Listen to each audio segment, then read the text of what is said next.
Kei o kawa, o e whaho o Samuel Taiseni.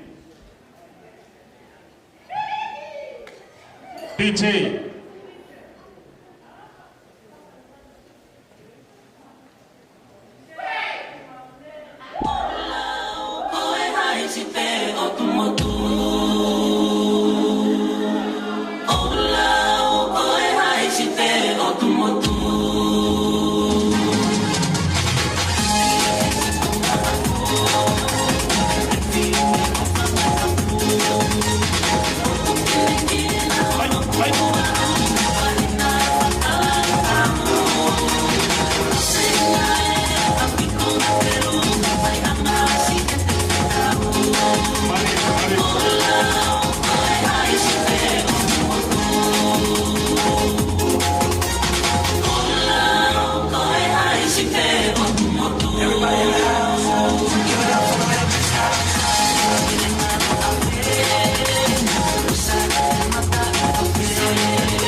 Ki motolo e toi ngā koe ni, pia mi he tawhaki o tangata mari o aho, kataki ko koi at pe ki motolo koe ni, pia mo kataki whamore more mai. I he te pire koe ni o kou situ a ki ai. Veisini aula, kai o maa pi sope malu, kai o maa pi sope mori. Motoro koe nau tok whaos o no whakahoko atu, o kataki mua. O mo mea mai ki te pire koe ni o kou situ a ki ai. DJ.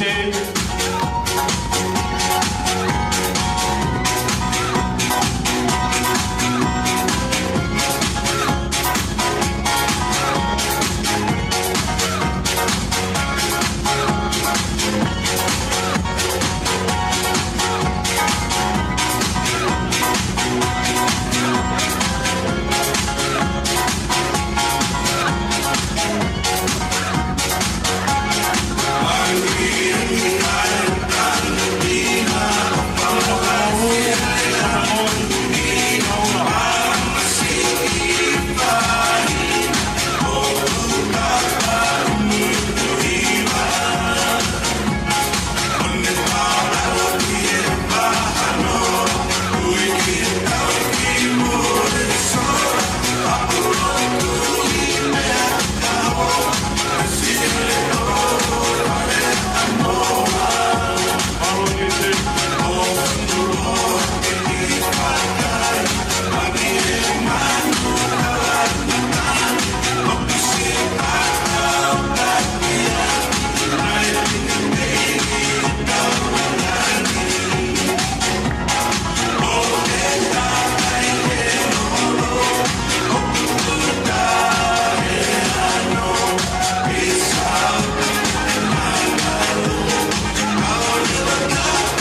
Kua lawa e mo whahu ka maa e tawhaki a Samiu ki he te pire.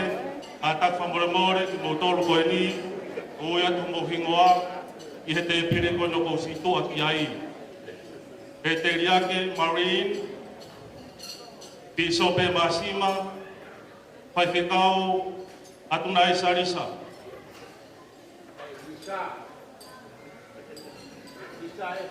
Teresiana Vea, Israeli Fonua Nisa.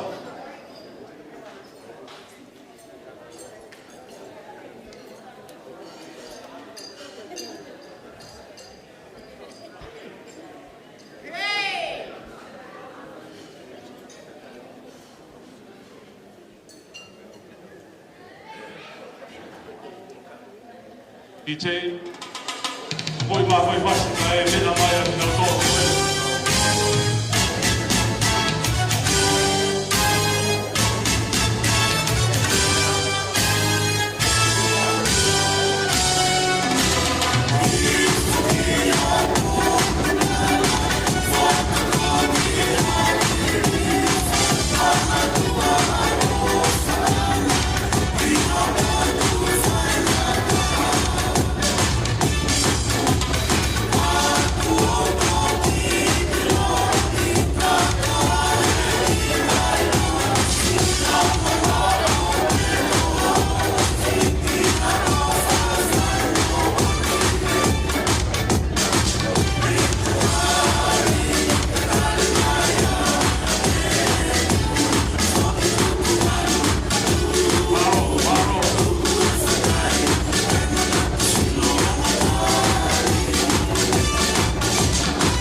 Pamaroa, e kutolo ko toa pei, e tala mofua, ai umaa, ai tuku taipu. Rangi maaria na tōra o wheu ma ka mo aho e whiawhia. Nea ku tāo pea ma ngahi whawhonga, o ku whiawhia.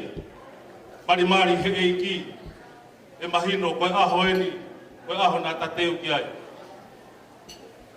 Taimi koe ni, o ku tāo lonu ko he marumaru e whare koe ni, tau whāpāpa katoa, tau teu ke tau taritari. Ai...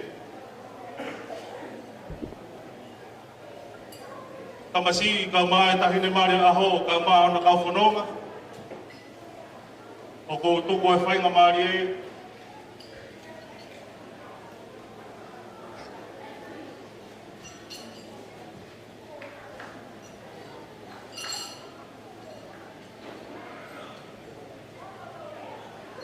e to taha ko ia o ne ui ki na tolu ai ka fononga ka ma ai mo me mari e hoko hoko pe ai tau taimi.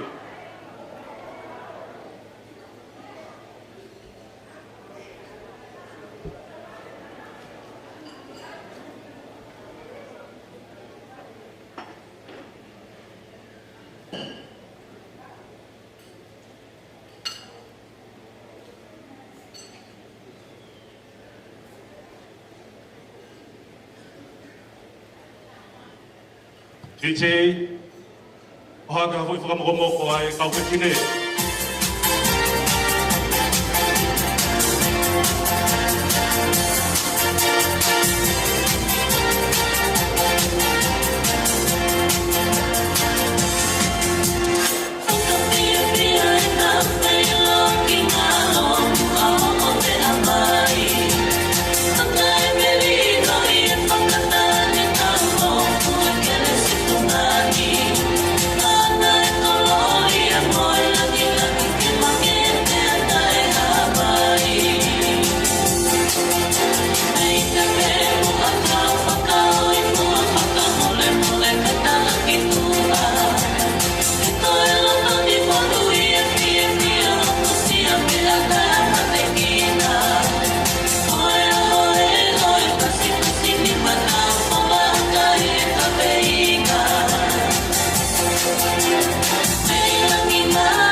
Tue.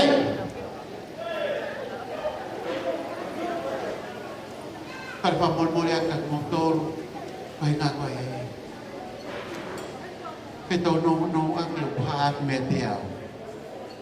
Kaya pito no ang manat luki kolo. Pia mo'y fonua ko lele may miyay. O iwa ang angalele. Ay tubo mo ke omay itaw lain ni.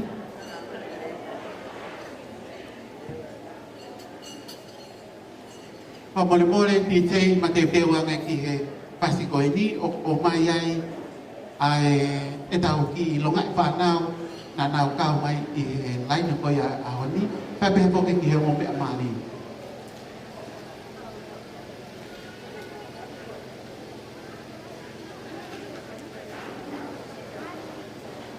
Pada fanau ko Piahina Lupi Seini Ana Sulia and Posalina. Amor kapau kage ke Asia to heke te hono puak hadia papalan na fai ko fihala. Kore ke DJ ta mai mo fas ko ni ke o mai ati ai ta ki longai fanau.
Mau kau taki kau tahu kau laini ini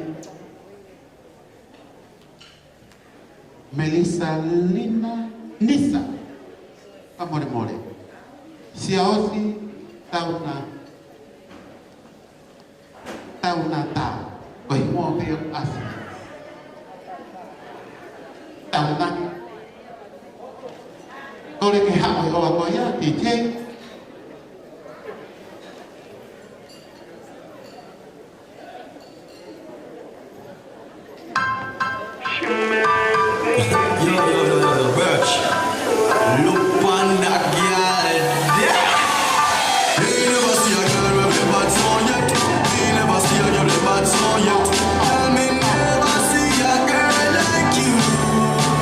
Your boss, she a high sound wine, high sound wine.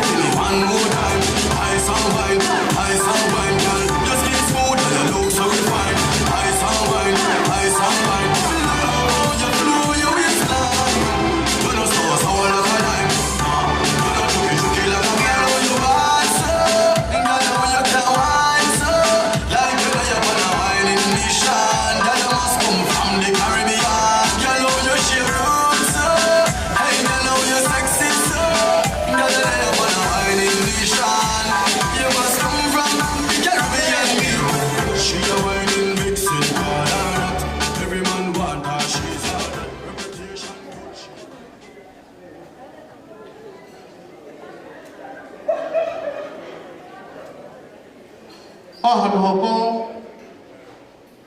Lupe Piseri William Hafoka.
Senfa Palusa Tabake Tafolo.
Cristolo Aholele Penny Maise.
Lopeti Amasaya Moala.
no Salina Masima Sione Naufahu.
Hanofidu Surieti Masima Philip Pileini.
Kau lawaya alai ni kau ya ayam mami amali.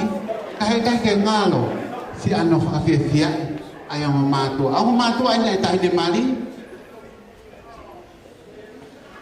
Pedestiana and Sione Masima.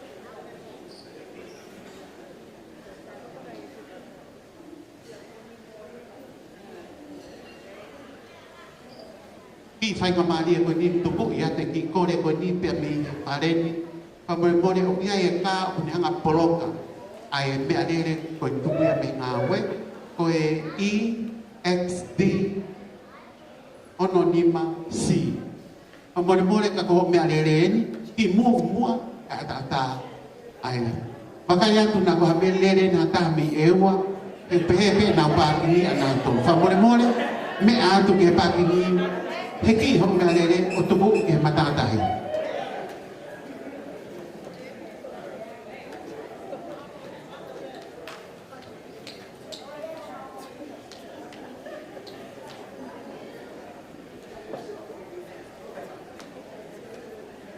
Makaya te mo manto anak na pitangi hinawa tu.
mole te kai ke hoko ngoti ke mga oti. Ka koe kore atu, koe mea lele koe ni o kia pepe i he ka. Ka koe se mau ke mu wha mole, ka koe hoko mea lele eni. Ka ose mea ke mu ve mea lele kou aratu lewa ki tua. O mu o pehe hono ai. Koe hoko mai, koe hoko mātu aia, ai tawasi imari. Samiu masima. Wene umatua. Kata kita mau kata moto te fa deri aku. Kau pakai diri wasami we ahon.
Malo, o e ki mai tainga mo fa mole. Ko e mak wen e tau fia. E o mai e mawhana. O tau I heni ai, ko e o me mani. A tau hanga sapoti I ahonu. A tau fia ko tau pe, fa mole. Ka me amai mo me mari mo fa mole. A ki ha tau tari mo me ha ki orunga. Pa ha ki tau fia, tau pas. O tau tue I ahoni. Kia mereane lautai mi fine. Samiu hala api taisen. DJ, hit me.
malo ko mo me amari mo me haka ki o no ko anga ki olunga kai lava tu leva ai tau kau lai ni ki na no anga ko ngata anga pe ia ki fai fa tong ia ko e ho ni kai tu ko leva ki MC ki le ho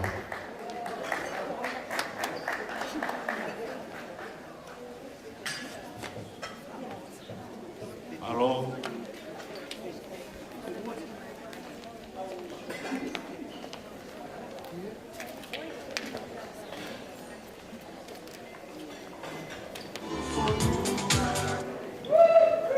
Pamore ki mua pe hoka te tau polo karama o ia e me arere ua heni o kune poloka a ngahi whai whatongia e wharene. E au ko fie mau ke ki ngau e mua katak whamore ko e me arere uru aki, ko e whikalai seni, ko e TF, i waua, DT. Katak whamore ka pau ko me arere ia, ki ngā unu reka me. Ka lava e whahoko whatongia e wharene ke kau ngā maari e venga tau tōru whaluku fua. Ko me arere hono ua, ko I, tapiu I, noa ua kei.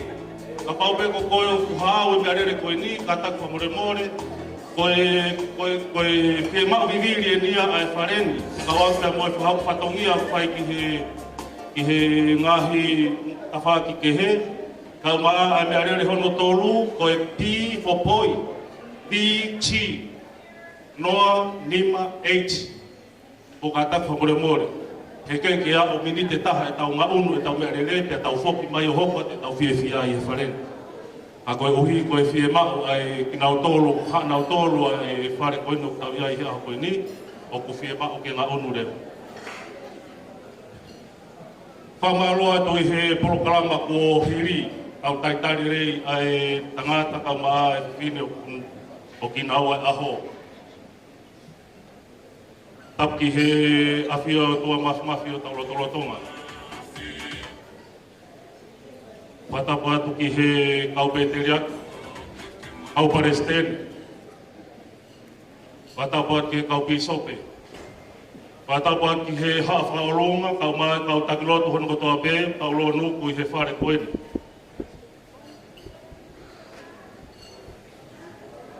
Whatapu atu mafua whakatau mai, kau maa kula.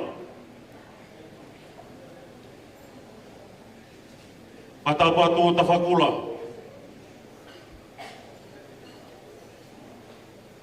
Kai o maasing, o kawa meri. O katau.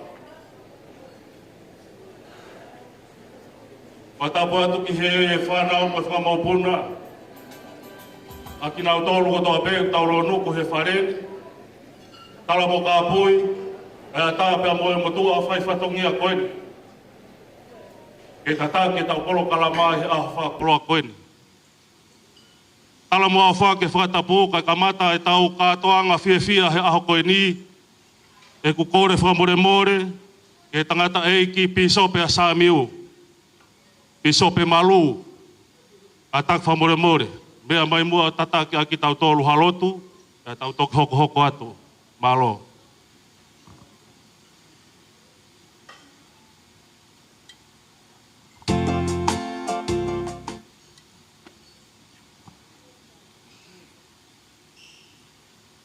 E o tua mafi, e mau tamai ta ngata e a Fiona.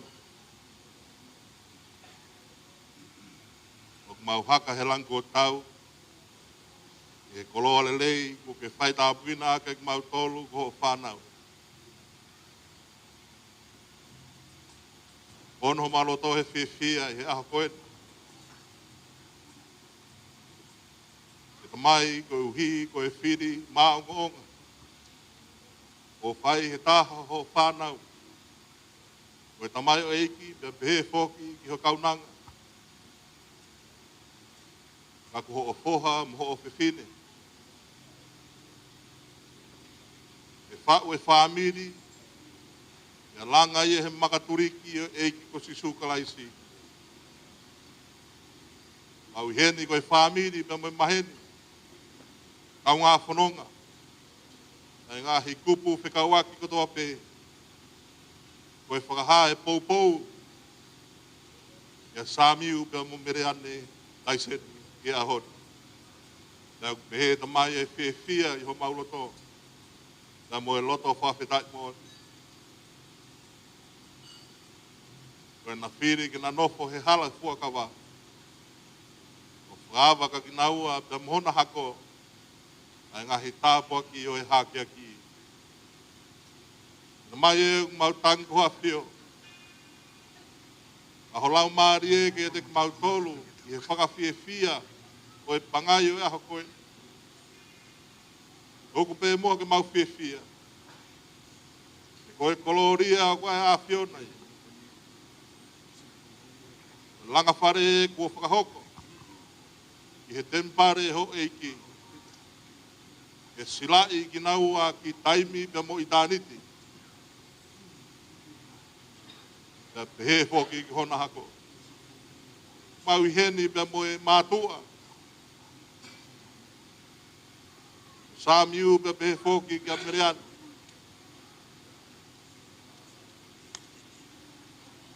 Mau hen me kau takloto. Kau taula eiki. Te ngahi whae, ngai tamai, da mo e whanau. Mau repa mai me tapa kehe o e whonuan. Da pehe whoki ki murina whoki. O e whi kau ngā whiwhia. E tamai mau tanko a whio o hata puak. E liringi hi whoia ke whau whamili o kwhai. E ai eiki mau pe. Ai tau mua e whiwhia he whiohi o kwhai e sāmi upa maumereane. E tek naua ho keresi. Ho mesi. Ho alofa. Nau ki nangi mau tolu he ahoni, he mau whiwhia. Mau whakaha ia he merino pe moe ofa. Mau whakaha ia he whiofo o whani. He popo o kwhai, ke tamau eiki, pe moe kaunanga koe. Mai mau whaava e whanangani. Ai whakawhiwhiani he lau mareo eiki. Nau ki nangi mau tolu. He huafa ho alo ko sisu kalaisi. Amen. Whamalo ke pisope, koe uhi koe tataki ki tau tolu, i he kamataanga o e polokalama a koe ni a lotu, ka koe koe tāpuaki.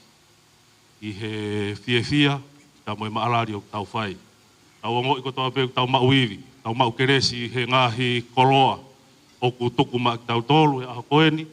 Koe houa koe ni, moe whainga maari e koe ni, tupe mua kau ki whakarika tupe hakonga o e polokalamba ko omi ki he motuani. Ko lava e tau lotu, pe koe ne lava koe a lotu, ko hoko koe fufu o ngaivi, ke maua ki ho mea toko ni, mo ke whiewhia i he eiki. Koe o ka hire ni e whae rea taritari, ka hire rea taritari, e whae e ongorea e ua, koe rea pia me he tawhaa ki tamai, pia mo e whae a sāmiu. Ka hiri a, koe whakahoko ni e polokalama, pia hoko mai mo rea e tawhaki o e whewhine Mario aho, tamai pia mo e whae, ka hiri ia, e tofi ai ke pia mo e hula, ka e whakahoko ak peo whakawahavaha ki tau tolu hangahi whasi. Ke whakaholo ilo pia mo e whawhiewhia e kātoanga au tau whahe a koe ni.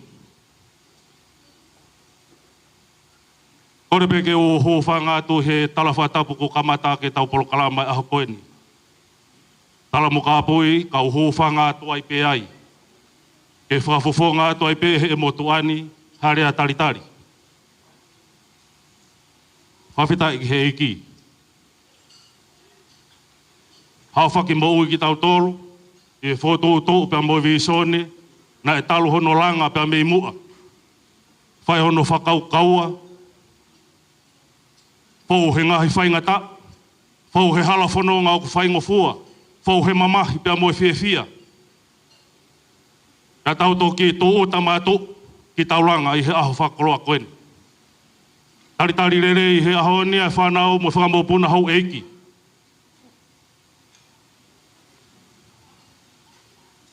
Ta whakoloa pia mo sika. Whanau pia mo e whakamopuna o e halahaha ke.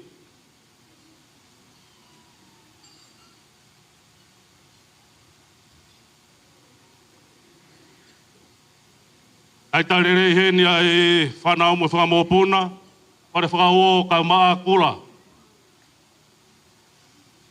Tari rerei heni aki mautolu ko toa pē, o ona, ai langi aho. Tari rerei ai ongo pau whamiri aho koeni. Koe ngahi whakaukau, pe mo ngahi whotutu nā tau whai, nai kai ke mamao. Ai langa ke a whakaukau, ka ne tae ou ai ne kau mai, hei kai a tau tolo e aho koeni. Lava ke tau mātai nā tula ai whakaofofa, koe ngāu e mai a Sihova, ke ne whakateunga ki tau tolo. Pe au ku lava ke tau wakai, whewawakai ake, a ngahi fofonga ko toa pē, o ku merie, koe uhi he nā tau tua ki whārerei, ki he ahoni pe amhono ngahi whatongia ke whai.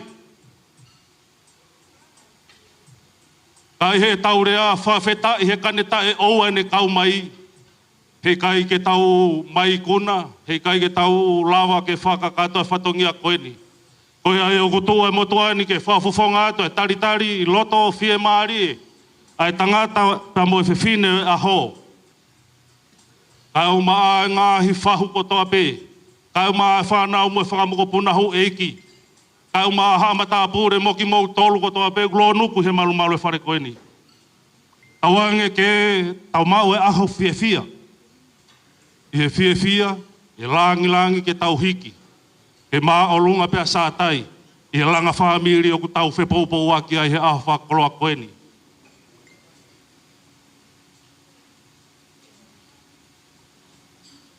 Mou mau re rei pe.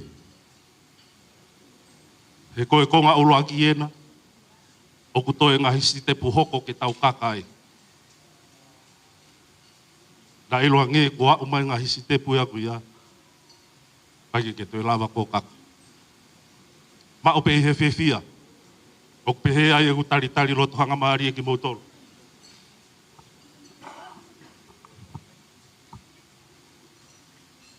Au presten, au taula eki, au bisope,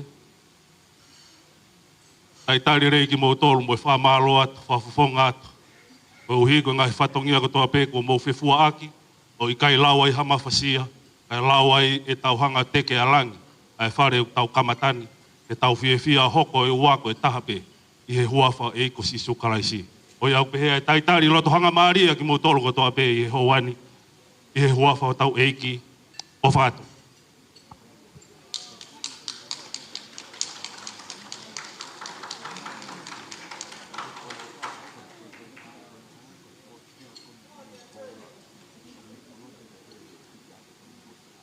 Atau whamoremore, ai ki whakahoko atoi pēa ki mea koe ni, o mai ai whetu utaki pēa mei he pūre koe ni e whare koe ni, ko nau whetu utaki he tau. Koe hui koe kā lanu koula nau lau atu hono peret whika ane nai, koe fōti lanu koula i lalo kune poloka e whai whatongia e whareni. Ka tak whamoremore ke unu mua, ki mua hea umai ai tau, na aawe ho ka aka ke lue. Whainga maari e koe ni TJ, o mai haki whakamokomoko, ke maua ke tau mea toko ni, ka tau toki hoko atu.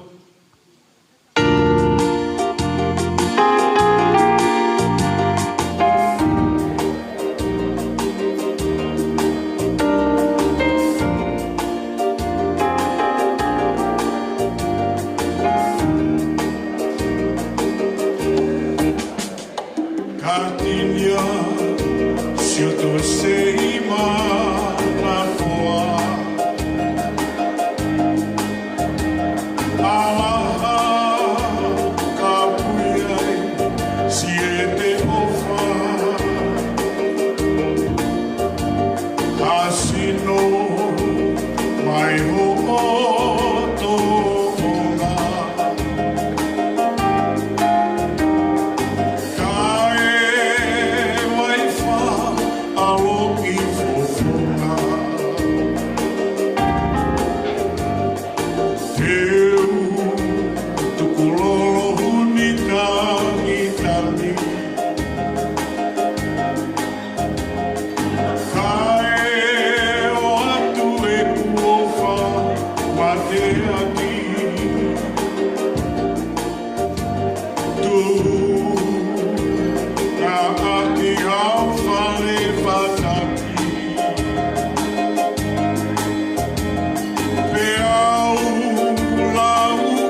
ka koe Tangi Loto ki he whakamore more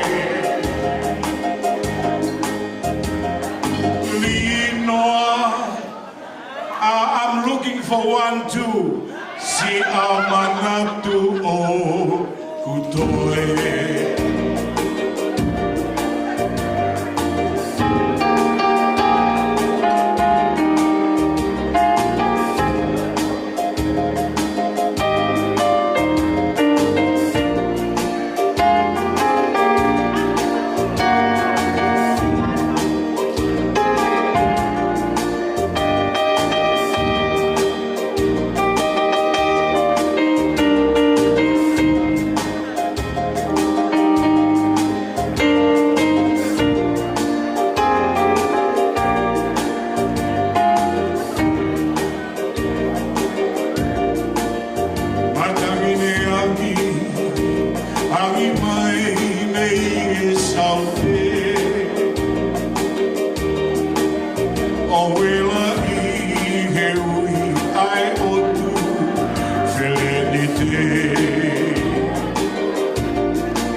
Palo, pamalo ake kau fefine, o fa aunga e tau fasi mo fa mama fana o tau aho.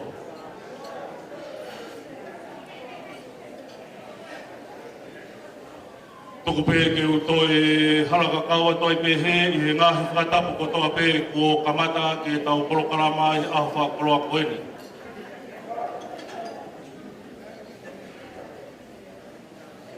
Ai ata pe mo tu atu a koeni ke whafofonga ke o tuu ke tongia ai whatongia. Koe tamai, masa amiu he ahoi.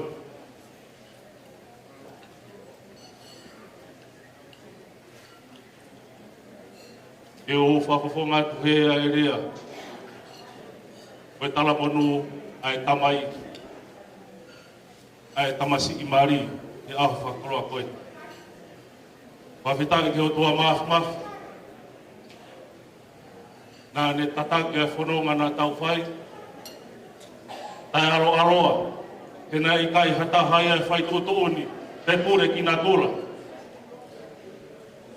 A koe uhi, he nā e o ngona e sihova, ai tangi a kakai masiwa. Kia ne whahoko e ka wamanati, makata unga e tau hena.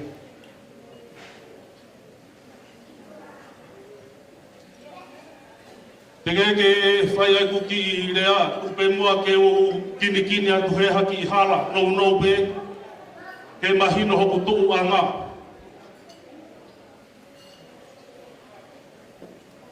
Mo e ku whai patongia, ke tamasi o kuone aho koe.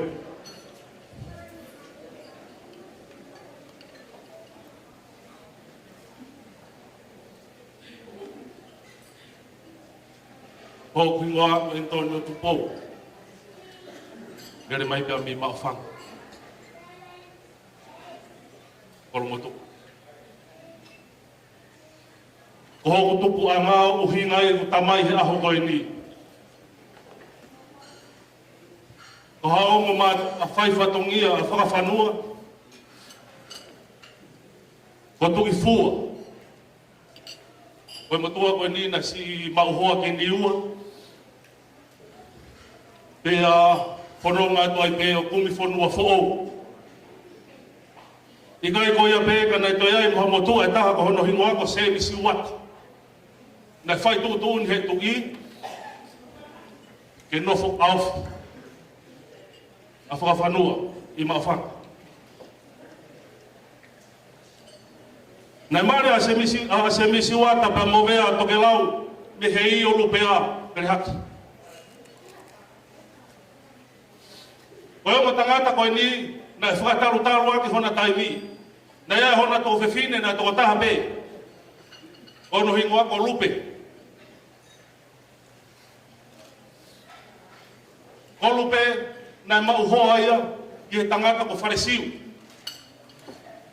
Mei mou ngaone, koe uhinga ia kou toto ua i te mo e tangata aho.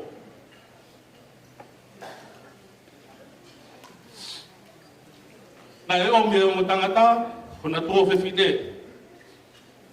Ke whakalangang he api ko wakatau mai.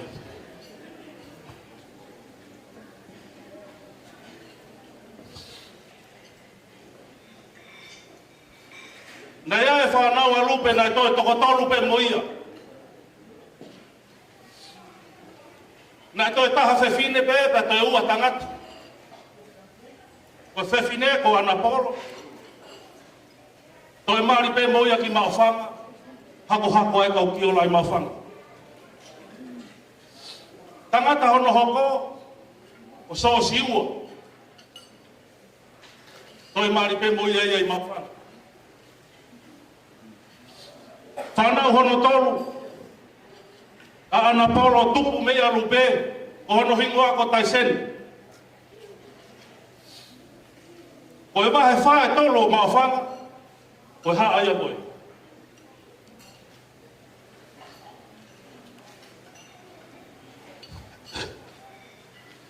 Taiseni toi mauhoa pea taiseni ki mou ngaone. Mari pea moe whewhine ko toa kasi. Hangarewa taisen pia mo toa ka sa whanau. A whanau e toko fit, toko tātanga tabe. Ko whewhine ko lupe, tau hingoa ki he kui. Maria Sita, ia e whahu e ahoni. Maongo whewhine toko ua na marologe i talavou he waha ko ia. Na hire o whewhine ko ia, na whanau iai, ai kui, ai tangata aho. Siosifa, taisen. Pea hiri ai motua tangata, kui e tangata aho. Pea tok ilalo ai whae, ai motua o whaua. E si ko ia, o tuu ai. E holo ang, pea whakatamai, ke tangata aho, ke talahono langi, ke mahino.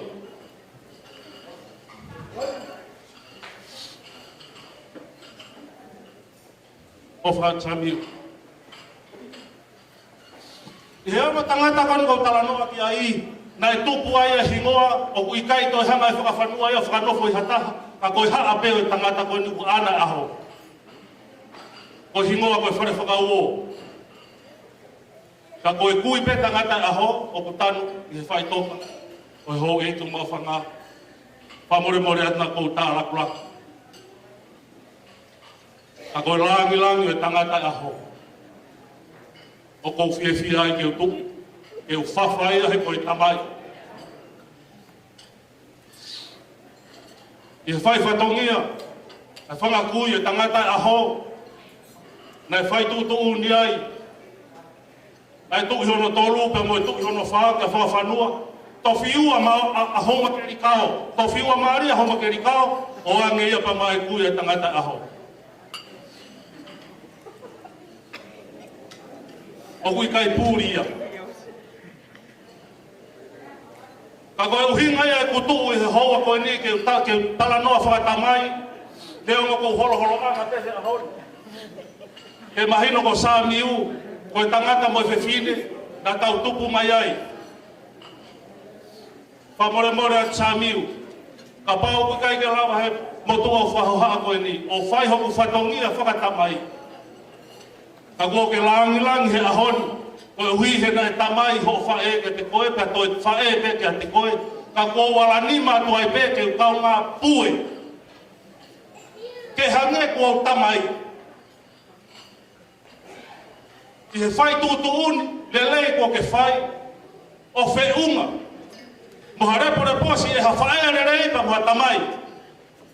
Na e hama taha pe. Ka e mahino hono langi. Ka moi ngei hono teke eiki.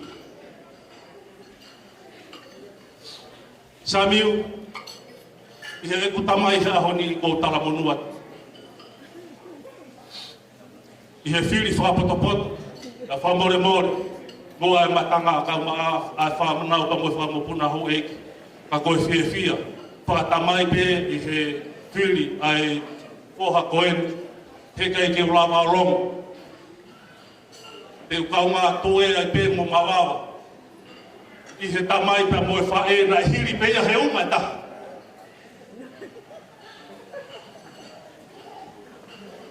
Tō mua Samiu ke o whawhawhanga tu he ai talamonu o whakatamai ka te koe. Tauange ke heo tua mawhi. I he whiri, na mo e whai tūtū ni kua ke whai. Te aho koe. Ko langa e whare o ke kamata. Ke langa o makatūnga ia Sihova. Ka pau e makatūnga e te whiri whaka e tangata. Ka pau e makatūnga e te whakaukau ko te malawa hamea. Nā moha muike, nā moha mahina, nā moha waha atau pe. Ko holo whaia. Ka koe ku pōpau whatamai atu. Laka o tuha mo tāu o hange koe lau a paula ki korinto. Ko a tangata re, o ku molo mui pai. I hangahi koloa re. Ta e ne whakalaka ki mua. O ku huri mui. Ke kai mo tunga ki ai kau ngā whanoma. Tawange ke pehe ai whanoma whakatamai ko ke whai tutu ni ke he ahoni.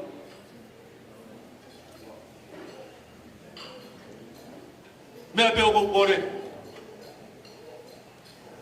E ilo kari o pau. Nea mane ngā te tua tauranga.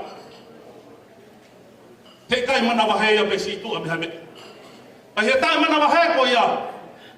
Awanga ke tai mana wahea ai pehe o pehe. Yo fai mea re rei, fai tutu ni ki homari. Tambo e whanonga kumo kamata aho koe. Nea ma ko takonga ha pai o tau ko tari ko au. Masila. Ko e lose na teu holo to whare. Tukuma leo paki ia le hoko ko matala koura ia te au.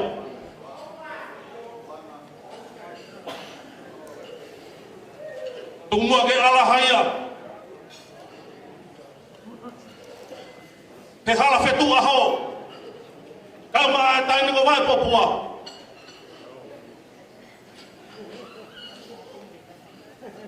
E whakamani mani aki he hala una. Kauma ai wa whaua. Malo e te uwhewhine. Malo e whono, koloa.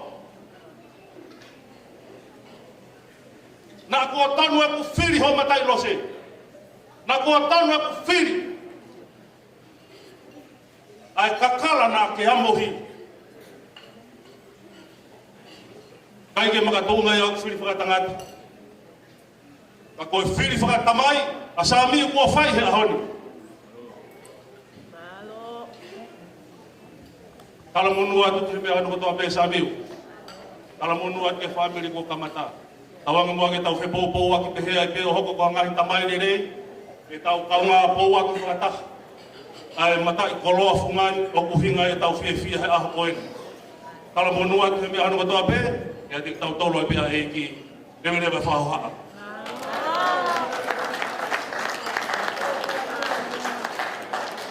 DJ, tukui maa ki whai whasi ke whamoko ake kau ai mangmea tokoni ai singa hi whae kau mai ngai tamai ki tau tolo kutau peku tau kau whatai ahoni. O ka hiria ki whai waha whasi peko ni. Ko kore a whainga maari e, ki he rea whafofonga, pia mei he whae asa miu, pia ka hiri peko ia. Kata whamore, ongorea, tamai, whae, ai whewhine oe aho, e tau unu whakataha pepe mo alo e taimi, ko hui tau whakaofu he taimi o tofi e keke, kau maa e hurula e mo mea mari. Baro.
Mawhitaga si Hova o kulau marie. Ia moia ko doa bea kuia te au. Mawhita i ki hono huafa maoni o ni e. Tapu ke tolu tahai o tua. O kune a fio i ho tau lotonga. Ia kokore ke u halapalawi atu mua. I tala apa o i kamata anga o i kātoanga whiawhia o i aha koe ni. Kai ata mua mo ki motu atua koe ni. I tala mo fua ki he whekau ko whekau ia ki au i he aha koe ni.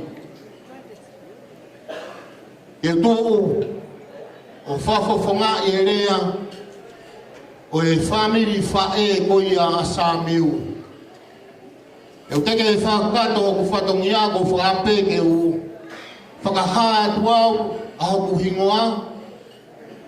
Pea koe haa e ku kākunga ki a Samiu i he aha koe ni. Ko hoku hingoa ko se au sika. Ko kulere mai me he motu mama o taha koia i wawau ko hunga.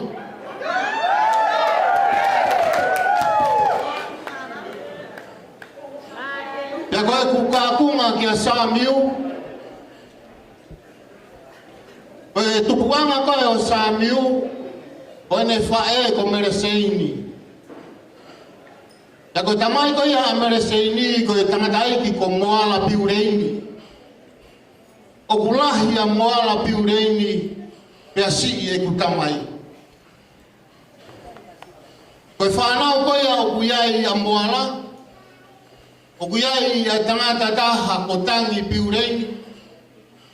Na mohono o whangato whawhine. Me whine taha koe ne io tau takitaki. O Salote. O kune nofo i he i kare. O moho koi, kune mama o atu. Ia e whanau ki mui o kuiai e kutamai. O kuiai a tautu i langana. Ia mo malaka ika.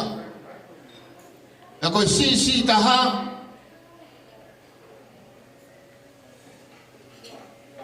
Koe kutamai mama o atu. O viria langi ika. Ia koe kutu he aho ni. Hangai mena i mea aki he MC koe aho ni. Koe si taha e kutamai he whanau. Ia koe whekau i au ke uhaku whakako e whatou. Sa meu koe whiawhia lahi. Whiawhia kako ha whiawhia. Na kulere mai au he ahoni sa meu. Ke haki e tau malaya ke au.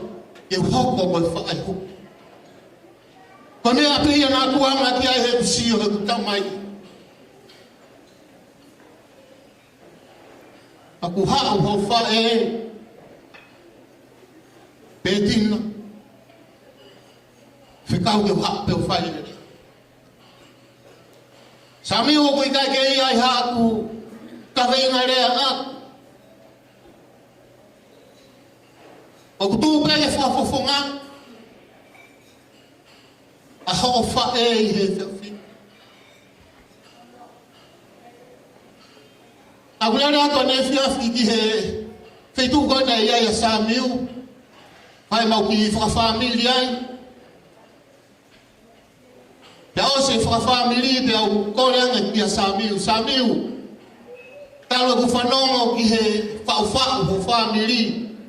Pea unofo whakakaukau koe haha kumea e whai maau. Ki ai haku aonga ke te koe. Talange Samiu. Hawange o tangotu he kawhaaki ho whae. O whaanu peke u whanongo Samiu. Ke rea whamalo ki ho whae. Ia hame au ke tono no wai koe taimingi ke whamone more ki ho whae. I sope.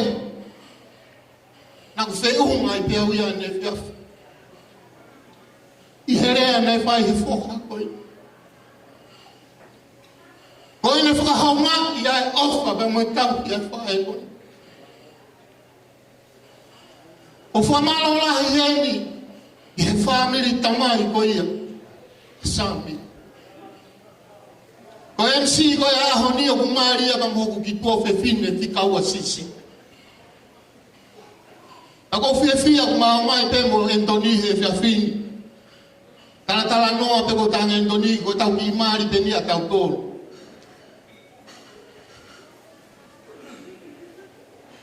Nā ku peki, ane po, ai rea koe nei whae Samiu ki ne whae i sope. Kalanga e Samiu, mere, o whakamalo lahi atu. I he ofa pa mo e tauanga ko toa pena ke whae ma ki mako. Mawo ke a ko pa mau whoki mai. O mawo si ilo pe whetu ke mau whakasio koe ki ai. Whakasio pe ki o senu. Si alo whae ko ni o anu i o senu. Koe uhi koe mau ako.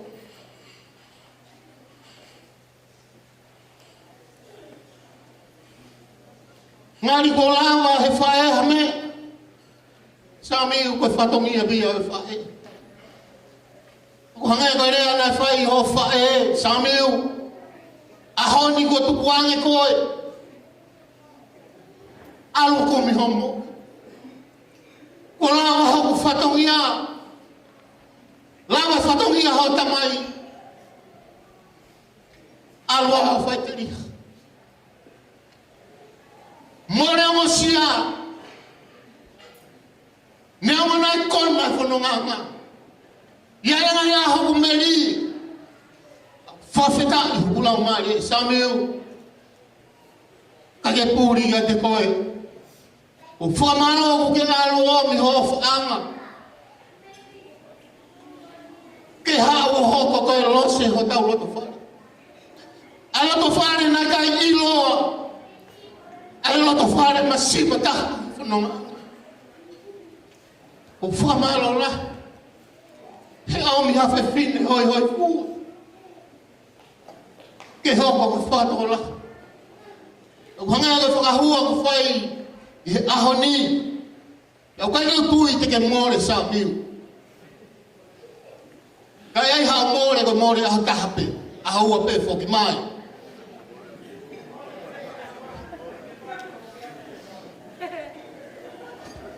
E whai peki i tāno whakatua koe ni, kore whamore peke MC. Nai a whae, nai mari e ne tāhine. Ia hiri pe mari e ne tāhine, mahina hoko peku mari e ne tamasiki. Nā whetauraki mo e whine motua he siasi. Peki o talato apo koe siasi ha, e koutu te muanga peo e. Kalanga he whine motua e taha, e kia me whine motua. Ke whae koe ni. Whewhe mari ho tāhine. Tarange he whae. Asi. Koe whiawhi. Kai ke koe ho haa ku mohe pe ku tāhine ia. Wha te ri. Ko ne a pe ku ave ke wharekai. Nā upo whakasio. Alpe no mari o whakasio e wharekai me rei taha. Ave ke ku tāhine. Nau kaipa nau ewa, nau horitei. Aku hai maari hau tamasiki. Tange whae koe ni. Teke usio he whewhine whakapiko-piko. Aro o mai e whewhine whakapiko. Mohe pe iau kai ke pehi mai ke tuhate o ai hame a kai. O hinga utala noa pehe. He kutau ilo pe anga e tau hi whana. Tongo whae, ko ne osi pe mari koe ni a Samiu e ahoni, ko whae te riha Samiu ka mohono hoa, e whakalere o na whaami. O mo ilo ka pau te moto e tau, ia te kinaua, e mo onu rewa e kutala noa. Tako tui te whakaloto lahi au mauako kotoa pe ai, ai tau whanau.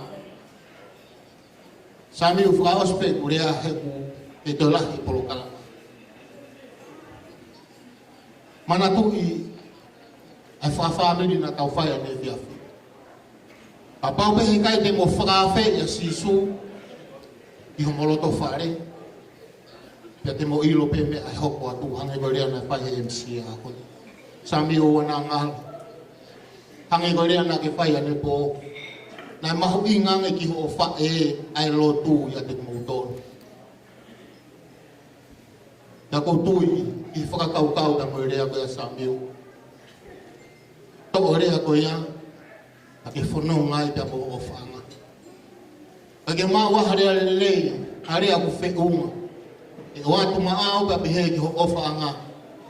Kore whamole mo rea atu, i he family tamai ko ia a Samiu, pia pihe ke kaunga whanonga ko tope. O ngō whahu pia pihe ke family, o whaanga ko ia Samiu, o hiko rea ko whai, kake mau harea ke rei ke o atu maa kumautoro. O whalahi atu te kumautoro mo e whakamalola. He ofa ko tō pēku mau whai, i he ahoni, ka ko whakaamu peke e wana ngata he ahoni, ai hoko hoko atu, ai tau whe ofa ki lewe lewe maranga kau te tau atu.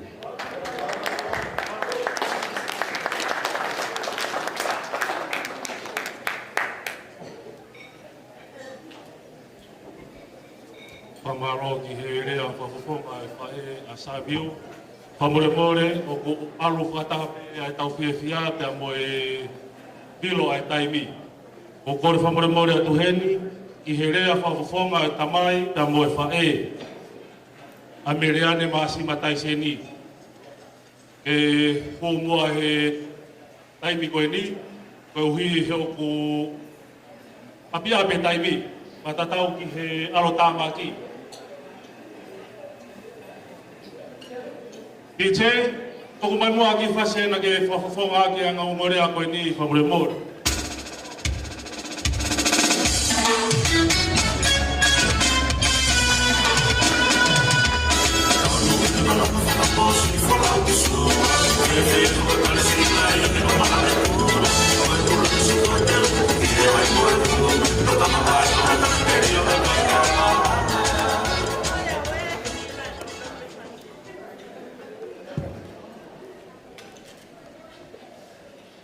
Matapu ke adia ai tua na moto. Kore ke pamama tu ke ahia. Matapu ko kai ke matang. Ka toanga oi a koi. Ta mua. Kau ma kau matapu. Ngai dia ko kai ki mu.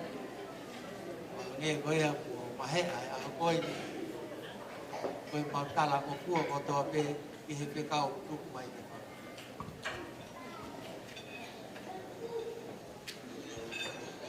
Koe ki rea te whae, i e tawhaaki ai whae, ai te whine mari.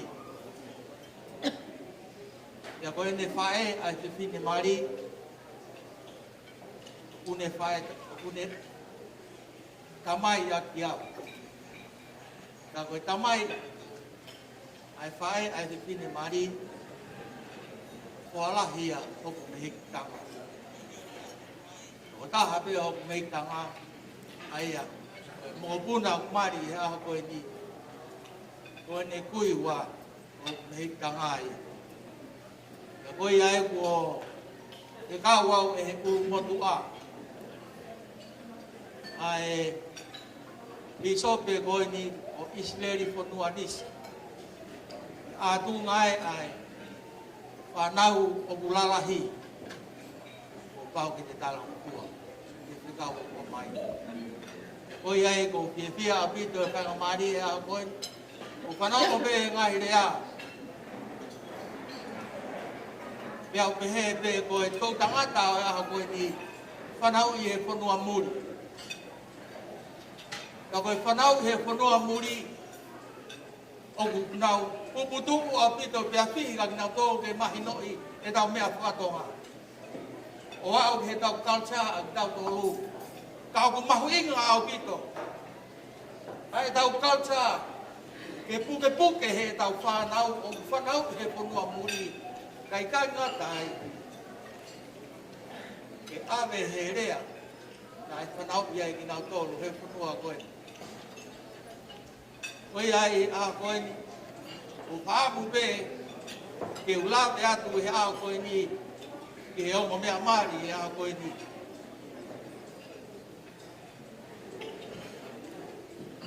Samuel and Mary. I want to stress today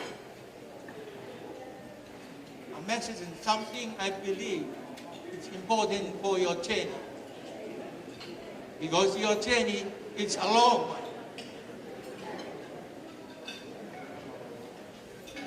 It's a privilege. And I'm so grateful that I am here today to witness the foundation that you start to build today for your own family. I remember the book of Psalm 95, at verse 6. That the psalmist said, today, may you listen to the voice of the Lord. Your generation in here, this country, whom the Tongan try to adopt and try to understand the Tongan culture. Religion is very important to all of us, but especially for you today. And I'm here. You are among those who are born here. They are confused, not only the Tongan language, not only the Tongan uniform, but everything about the culture of the Tongan. Because your generation and the culture where you were born is totally different. But this is what I come with. The Psalm, he invites us today. May you listen to the voice of the Lord. That is the only hope you have. That is the only hope we have. The world, their hope is in the money they get, in the work they do, and in their study, whatever knowledge and degree they got. They put their hope in there. But for you and me, you know God, and you know Jesus, and I, as I do. This is our only hope, that you have a family that God did and loves. The boy I going to fuck die out window. By a Marie, who Inasia, going. The boy I going to go to my diverse, something even. I am the best no. Tawang the day I hold. He gave Famo, he had Osioba. Lahi, a time you go for Famo, and again. Fire Mamma family, fire more than boy. Fire Mamma, Lotu, Magage, go to it. Oh, you blind Magage. Tau Famo, yeah. Tau Gihanga, oh, Upi Yatu. I saw four of my morning, yeah. It out for our gale or Oyotua. Tau Hanga Opuki, Yakatau Farm, Imamati. Go a bit while we feed the ball. I have feeling it for no. I got four like our going. Where I go not here to Angie. I saw me well. Teunga, Hoingoa, Naui. Nalotua boy, and fire.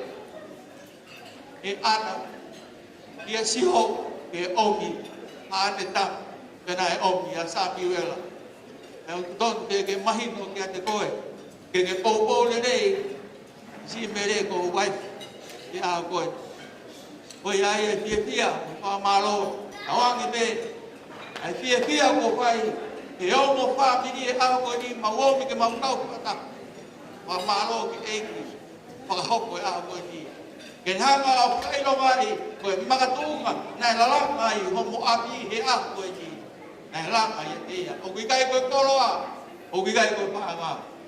I walk in there in the top of Kimo and Lamari to our Paikia.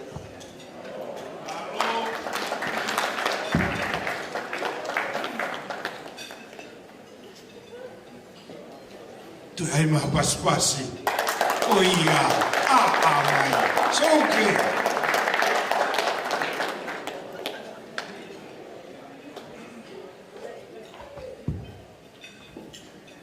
Kore ke o whanga e whakapu o se no. awak jadi betul. Tak ada faya tak dia, dia afak juga. Amaya kerjanya.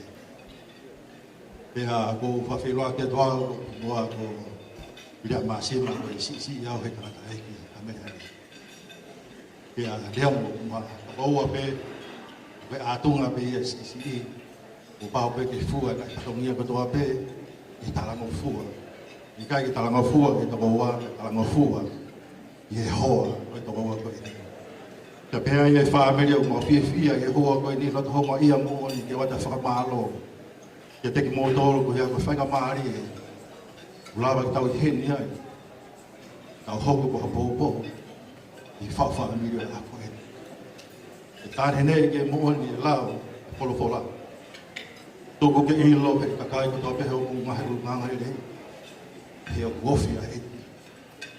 Te awa na o to kanga mamahi ka mea taka.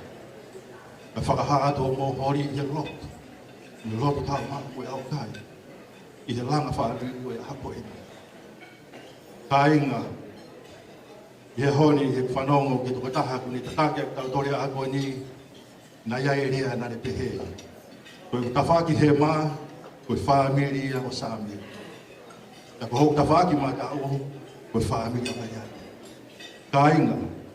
Koe aho ni tau hoko tāki. Kai ki tau toe, lava ki tau pusi ha awa he wahe. Kahi aho ni ku hoko sami umu meliani ku tahape ke whawhani. I he pongpongi na mau i he tembare ke whai e sila. Kea koe mana mau pe mau si o mu whanongo ki ngai ako naki ku whai he kau taki mua mo te potahana ni whai e sila koe ni. He osi e sila e maari ka he taimine awa te he uau e mama. Na mau ki takari si. Ko fe ekina ke mama ku ngalo e mama. Ke a ko mama ko o sa miu. Na to ki alo e ko mai o e ko ma nai ange nai fa o Yesu. Yesu o sa miu. Ke a alo to wa ma mai mama. A ma o fe fine na fa o i he ka. Ke a kai ke he mau tari ko ia nai lava ke ma o e fa ka kau kau e ko tahana ni fa sila. E os ko e ba ke ma fe lo ki ka ko ni fa ria mai e.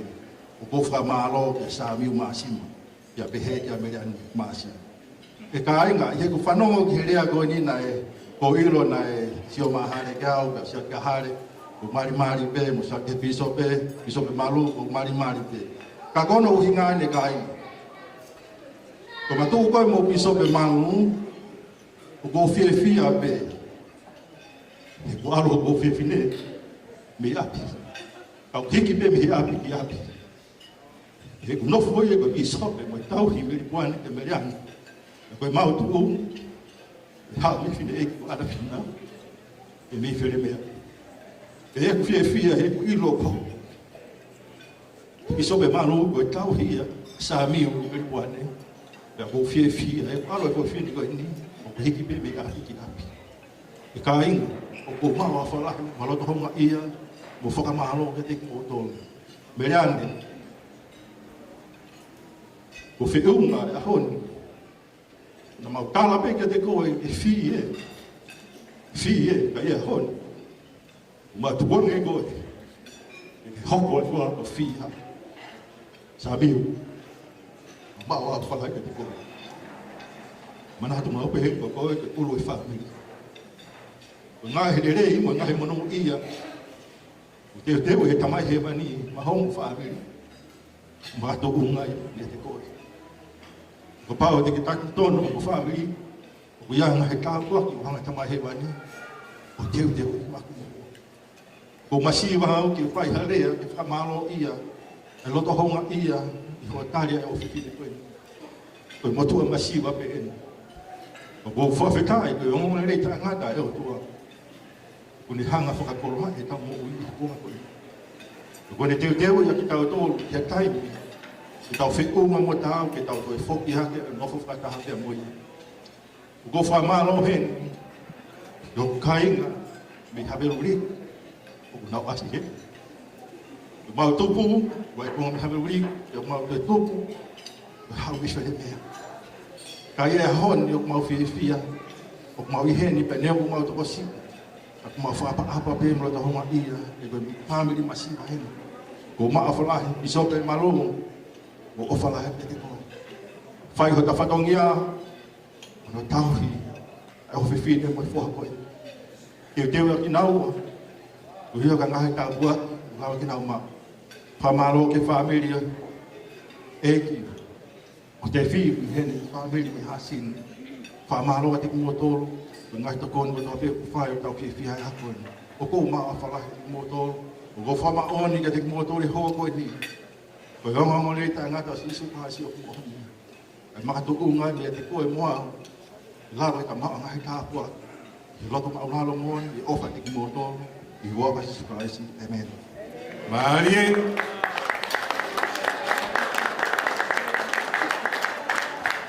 Pamalo lo honga tuen ke motor mo dobe na mo fai nga hire tala monu mo fa fonga me nga hita faki ke ka o me amari a hoeni pamole mo piche to go mai mo hanga fasi me hena ke tau te waki ya ki nau tolu ko ia nau te ai tofio e nga keke ai polo kala ma hopa to ya o mo tai mi ataki uno mai ke tau alfa ta peta mo tai mi piche mal.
Masima Hosimo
Thank you.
Kole keu whakatulo watu pia moi kere eki.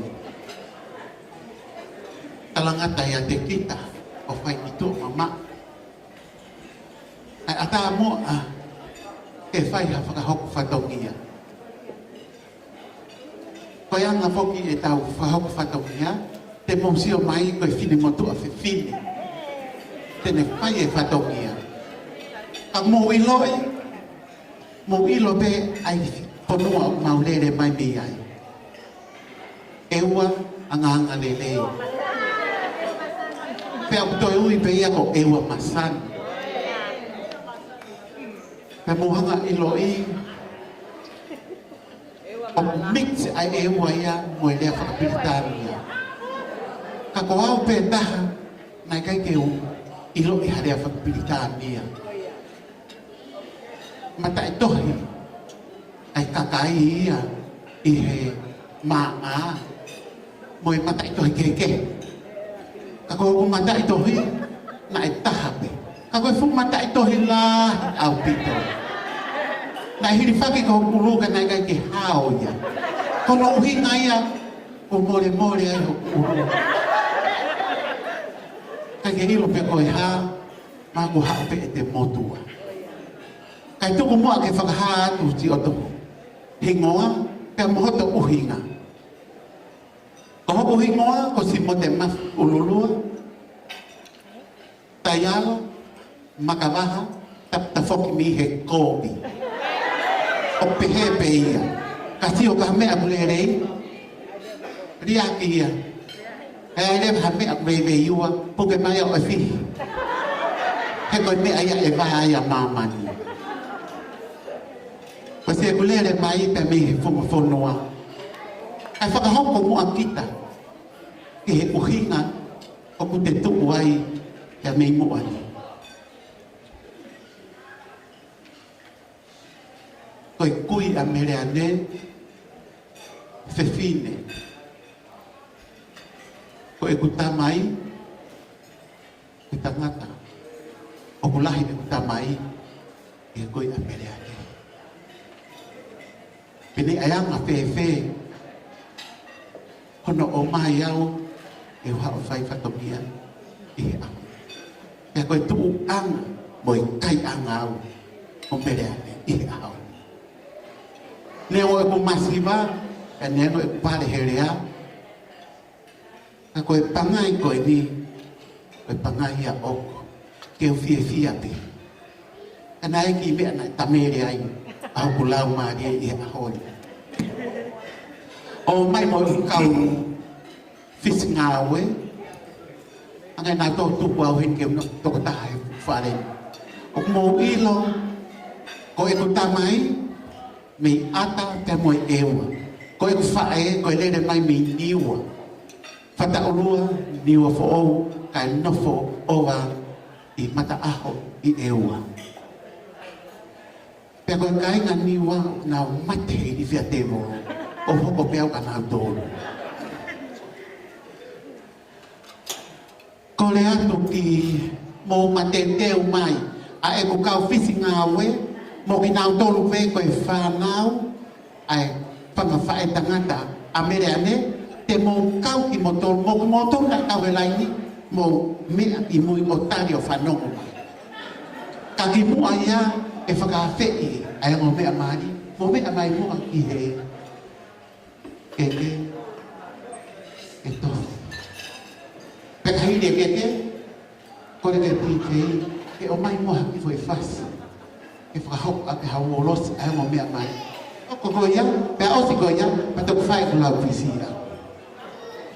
A ngō mea maari, mo mea mai.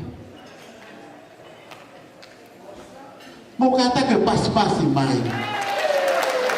Ke kua hoko aiwa ota.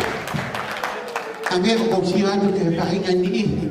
O kuna whakapulalo, kai ke iloi pe kuna tule moe, pe kuna ita na tolu. O kika e dia ina ke whaha ita. Ko kita, o ko i te lele mai mi a ke aroa. Ke whai whatongia, ke mere ane i a honi.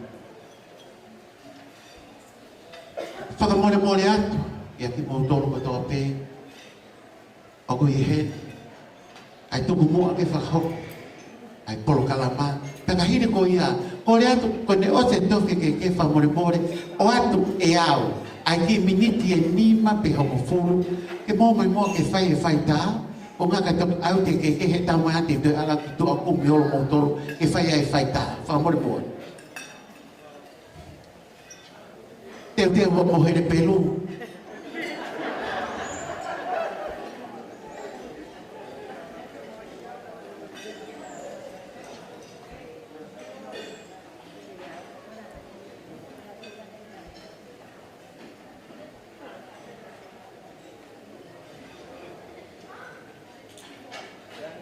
Como te whakahongo mai ke whia tau ke mō puno. Ai kua tau consent. Ko sio ka sa meu ba mo tete hono ni ma.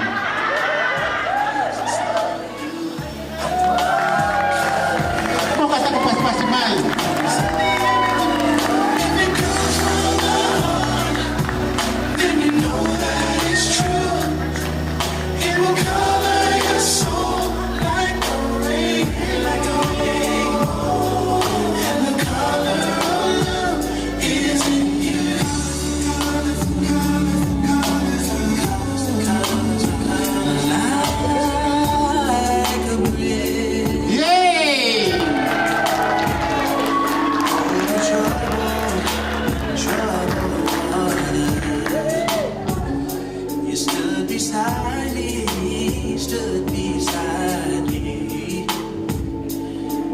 Pela pape, kome mai leva o fai ha bolos.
kata ko pas-pas mai.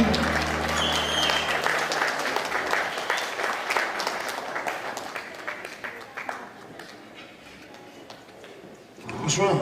What's wrong? Who? Kata ki mo au. Koe mea na au kore anai kua tamate e mama he te uli fia te roro.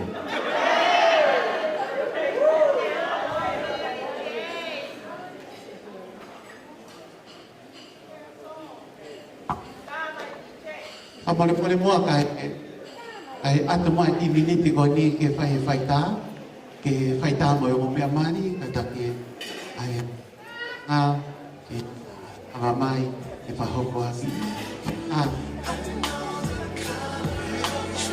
Ako matua.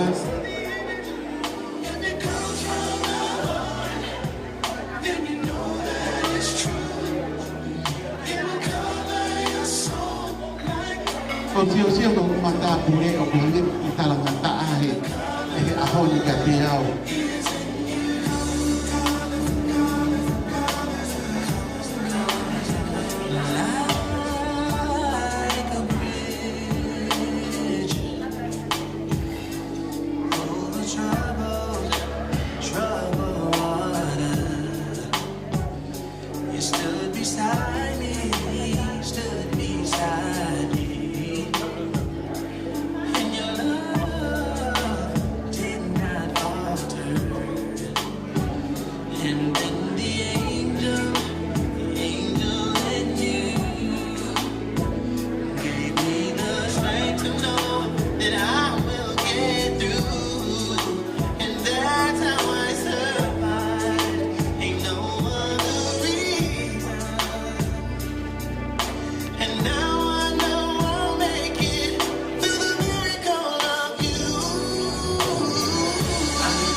Malo abito ke nga marie. Mamore atu i he hoko e tau whaita, ataka ke mo whahu, i he keke na mo mea mari.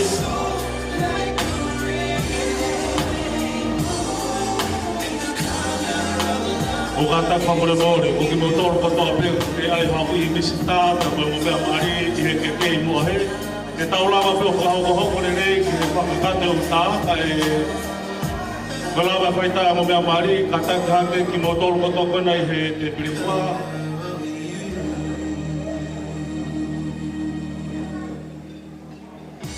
Ki mo tolu kotoko he te piripua, wataha pia mo mea aho, kata whamure mori, ka pau mo whie maha mo i misita, pia mo mea mari, i he keke he ahoni, mo ki o ki hifo a tupe ki ai, e aiham i misita.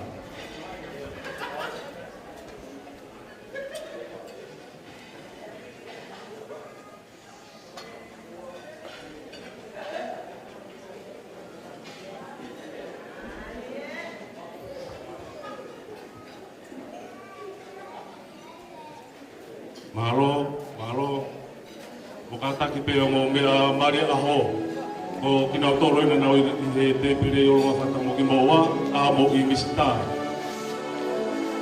mo ki mo tolu ko toa pe atak famure more ke tau whaita ka toa pe pe mo u be amari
Ataki kone osipe imisita kone ko porta more atu ki a isope malu ki ka to ko de ke ake ai ho imisita pa boe no me la aho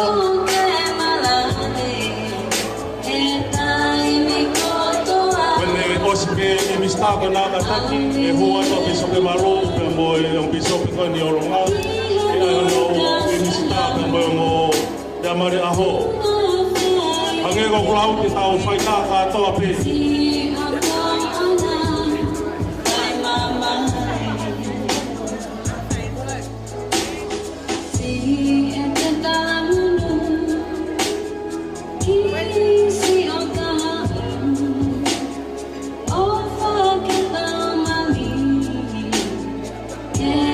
Malo menelawa fumata wana buat semua tau pisau ni ai hanau ta sama ngombe amari.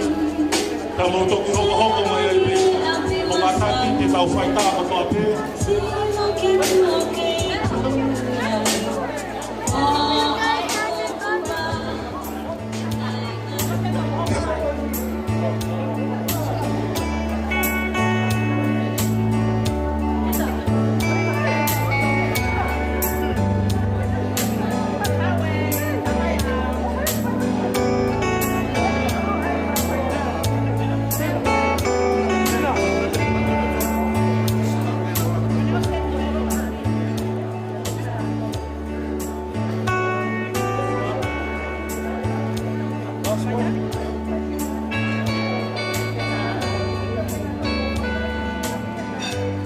Toi pe minite lima o kamo atorewa o ni ngata e tau whaita.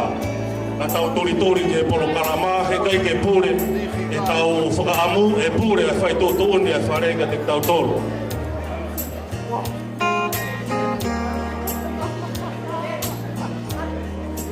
Whae mo uini Ko kataki, ko pawawaga ke pe ko tolu mo fi ai ni mista ko uki. E ko kamo atu pe ko ne mate ia me faita tau hobo me tau holo kalama. Tiko marau, they can be. Ira benitu, ave, matana ni rosi. Ia veao, Amaro atu e ngahi tamai, si ngahi fonga, ngahi koi. O ke kātaki, o fonga mari ke ahoni, ko uri ko e wari a tama. E katoa ngā whawhiawhia tau whai a koe. iko savai, Mo kataki, koe ko whaitotoni, koe kolutu whakaosi pēni pe tau hoko a torewa.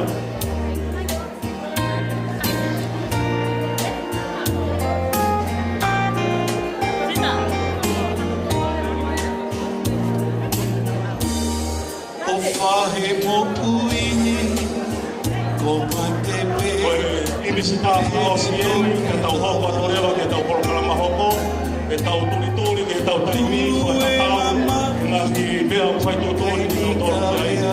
si o puangatanga. Tahine ho, mari mai, tā koe maa. Whamaroa ki ngā imisi tā ko tōru pe. Ko kore whamore more atu, ongo whake huki, mo kataki, mea hake, ai ha mo imisi tā pe mo e ongo mea mare aho, ko ne hiri ko ia, ko e o wau e keke te tau hoko ki ai.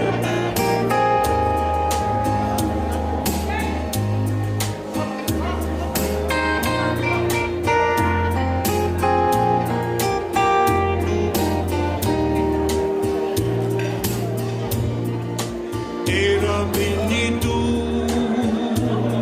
nave, matana ni rosi. Mari, Ia veao, au tō moni, ke moni. Whira vai, whamaroa ki, e tuko mo taimi, e urare, whamau ko mo ngāhi mea ngā, e tau polokalama a koe, usava. ko e tā whakaosi pēni. Ini aku so maigi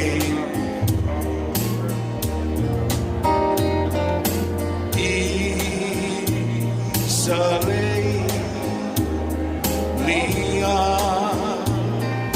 Whamaroa tu ke mo whae huki, lawa e tau, Sokova ke mo e whaita, ke mo e mea mari. Ko Isarei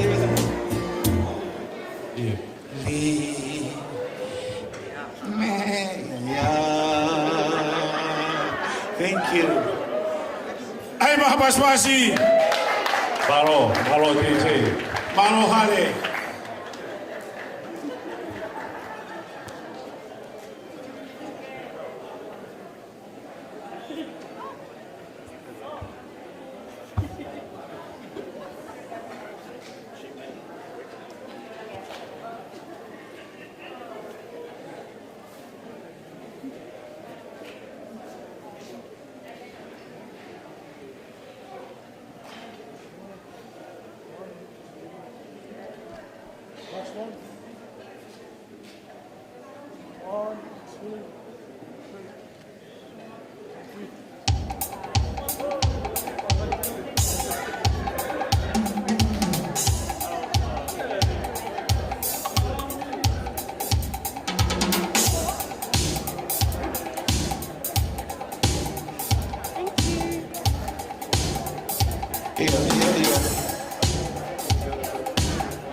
Mole atu, nai te kai ke aku, ai whasi hula ai mo mea maki. Kai ke kakato. Ka koi ai o te ai kauri kuesi mai ki ai whamole. Koi konga whakamoi, ke mo whoki hake moa. Ke moa o ki he ongo mātua, koe whaka osi pēni, pēsi i pōri atu a mereane. O mai moa e ti te whamore o mai moa I pas. Kai whakaosi mo whakaau. Ai hula hula. Ia, ai o mātua e ngatama. Kai hula hula whakaosi te. Kai iloi mātou ki te mātou I sio. Ia meleani. O mai pēr ki pane.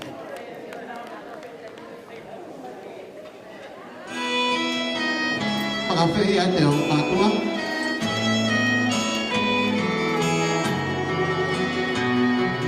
Look at the two of you dancing that way, lost in the moment and each other's face. So much in love, you're alone in this place, like there's nobody else in the world. Kata ki peo pas-pasi mai. Konga mangsi mai. Not long ago, I was her number one. She told me so, and she still means the world to me. So you know, so be careful when you hold my girl. Time changes everything, life must go on. I'm not gonna stand in your way. I loved her first, I held her first, and a place in my heart will always be hers. From the first breath she breathed, when she first smiled at me, I knew the love of a father runs deep. And I prayed that she'd find you someday, but it's still hard to give her away. I loved her first. How could that beautiful woman waiting you be the same freckle-faced kid that I knew? One that I read all those fairy tales to, and tucked into bed all those nights. And I knew the first time I saw you with her, it was only a matter of time. I loved her first. I loved her first. And a place in my heart, Ladies and gentlemen, always be hers. From the first breath she breathed, when she first smiled at me, I knew the love of a father runs deep. I prayed that she'd find you someday, but it's still hard to give her away. I loved her first.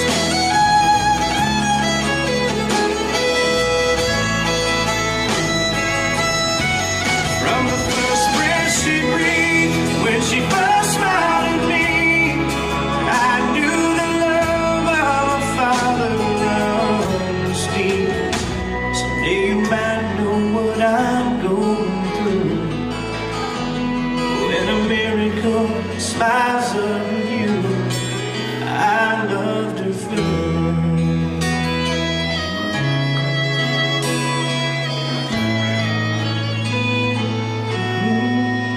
O kata pas-pasi mai.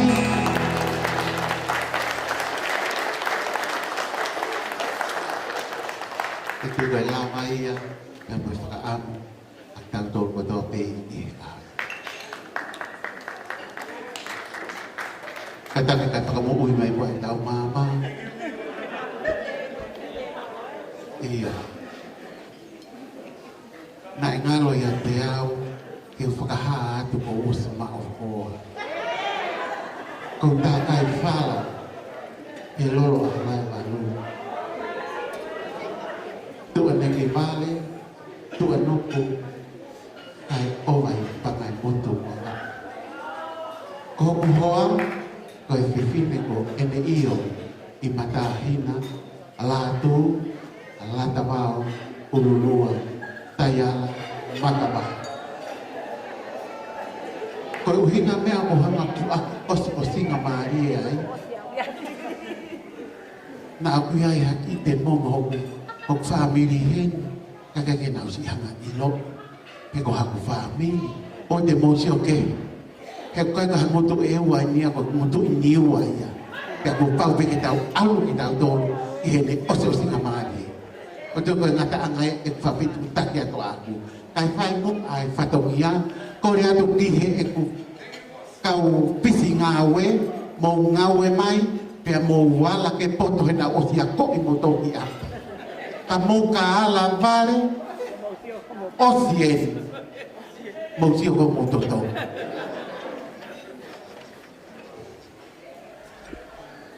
tuku mo a ke u whakahoko atu ai ke ko ia a meleane tai se ni i ahau o koutou mo a kore whakamore more atu ka hanga pepe ai whaifatongia o whakahoko atu ko whakafonga ai whangawha e a meleane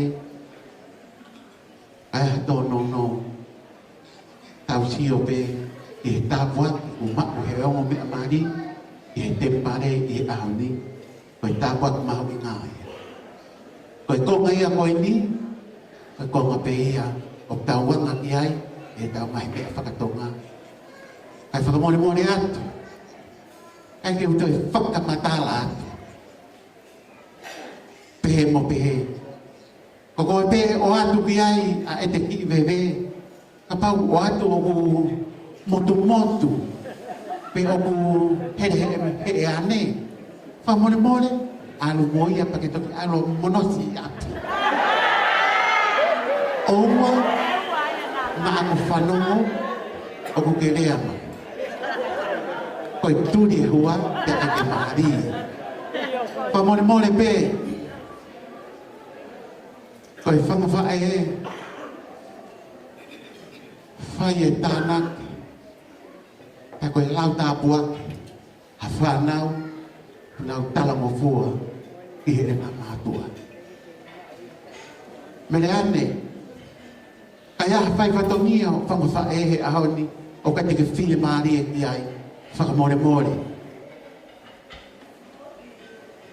kai aha roto mamai o atu wau pe moi whangawha e huki awe tu he sopingi pe whakatau atu i mātoro na whai ko mu atu wau kai maa koloa peke maa haki se niti ki whakatau aka o koe pulore koe tumu aki oi keke ko ia a meleane o ku hiki ia i hono whaho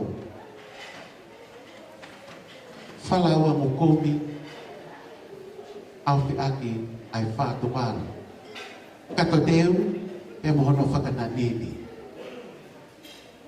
kataki ko e kulea pe mo ngā unu mai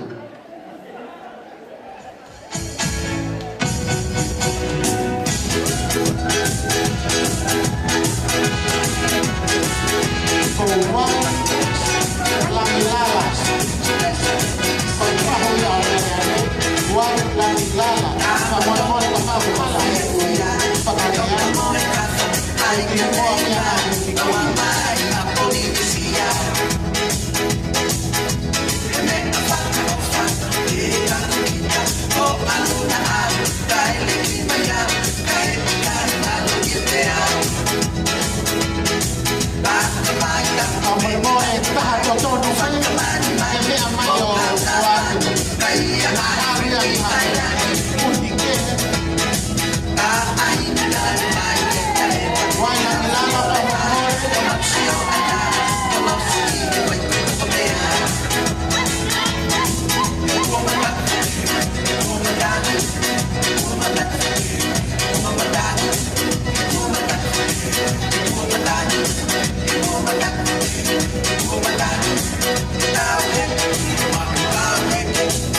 Now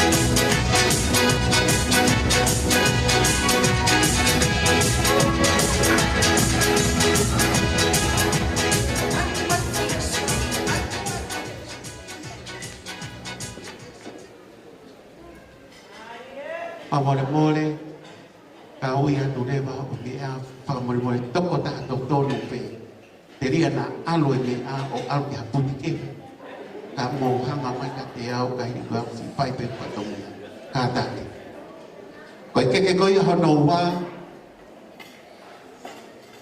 o ko heni ai tangata eiki papalangi ko pe te ria ke ia ameriane o ko po ke te ia ai ke hono wa ko rata maori DJ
Keke ko ia hano toru fa mole kau ngawe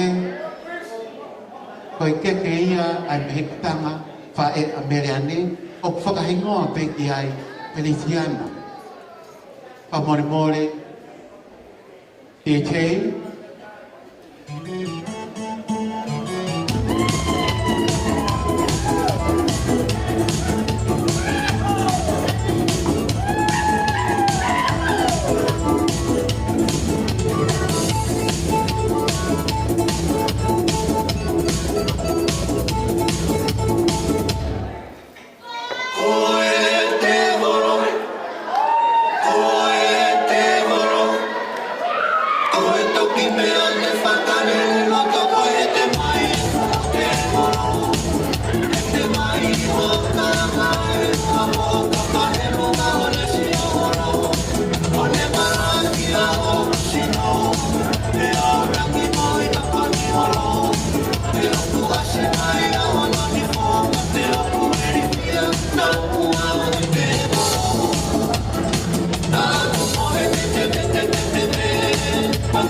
Keke hano hoko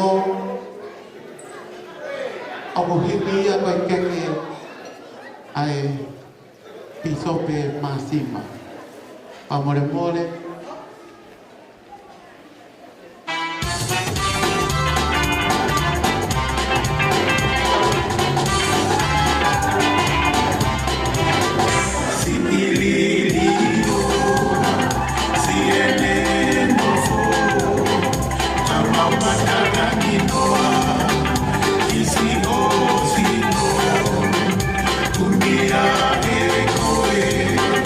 Si ahora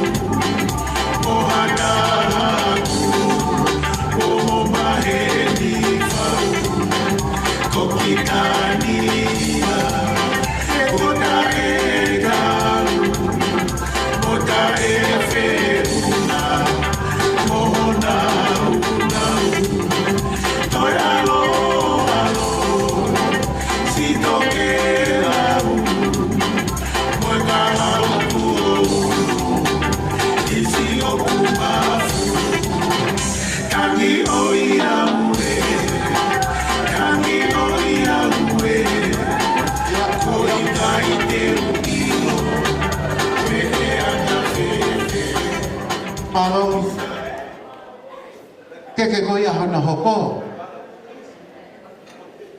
Au ku whaki ia mai whahu ko ia.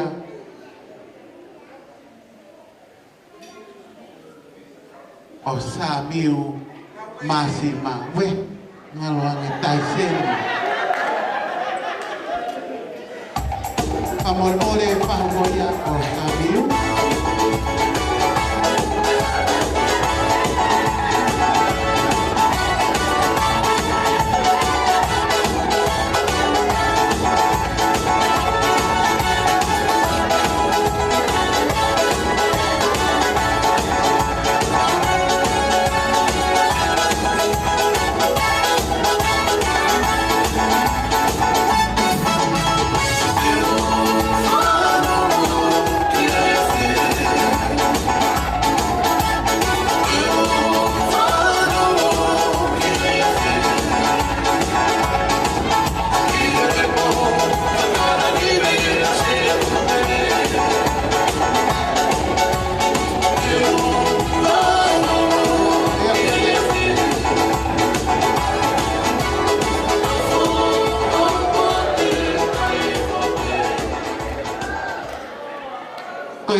Dia maa paifekau at naisa.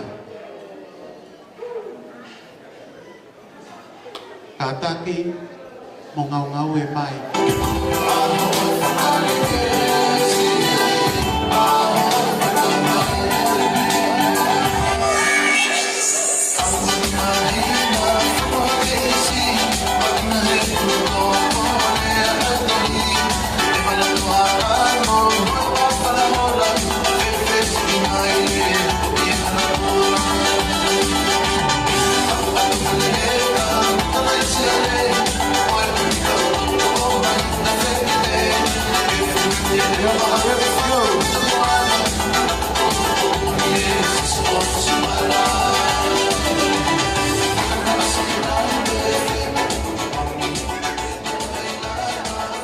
Koi keke hano hoko o kufuaki a maa isileri fonua o more more.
Goia hanoko o puaki ia maai kui goia ai tahi ne mali ko ana pamore more i puaki atu maai topata ko ni ko fa ia ai ne tangata eki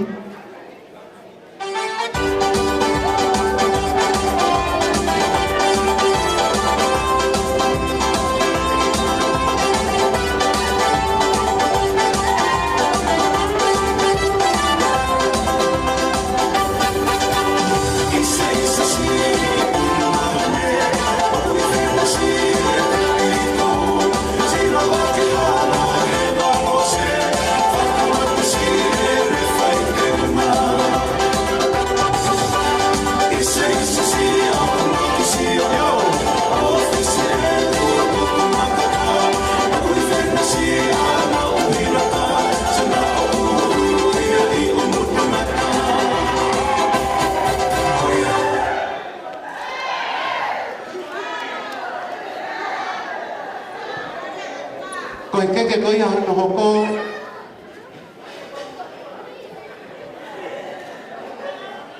Aku koi kui meleane fae ene fae koi aku sinofo tabanga ya meleane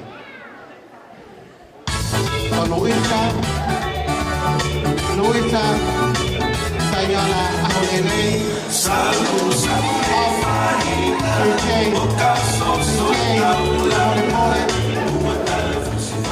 Amor buat kita que oleh que kose buat kita itu kita. Koi ya Ameliane Luisa Sayala Ahorele.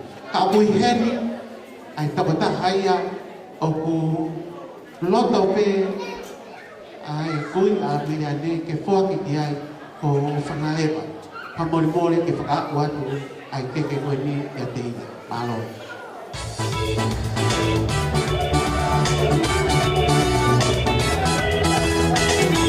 Salud, sangre, farina, ocaso, solta, lana, buatale, fuso, facabo, capoela, la que una lelea, vete a cabo, palo, palema, la que si huele, piso, anana, lo que la tontería, fumea, que le vacío.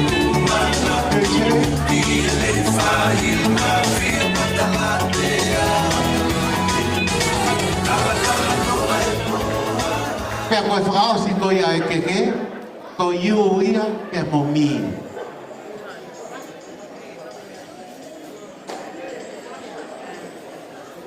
Koi whakao singa, koi whai whatongia, o ku whakahoko e whamawhae i e ao ni. Tuku pe mua ke whakahoko mai. Ai pala ko ia o Meleane. Ko hono pala mani. Lau nima. Whamolu aki ai lau diau. Ko hono pala kai.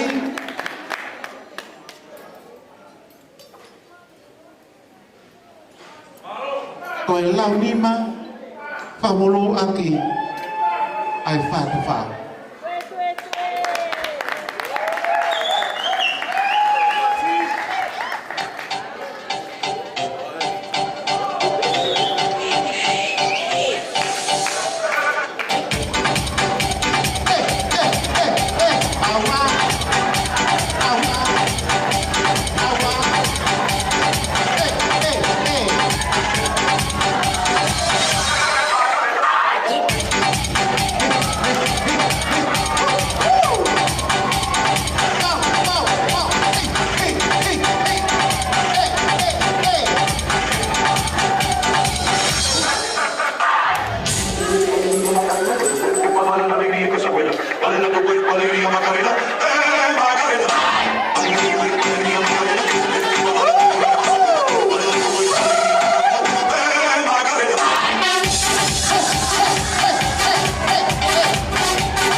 Foi me anak tu kita osi koin aki me koin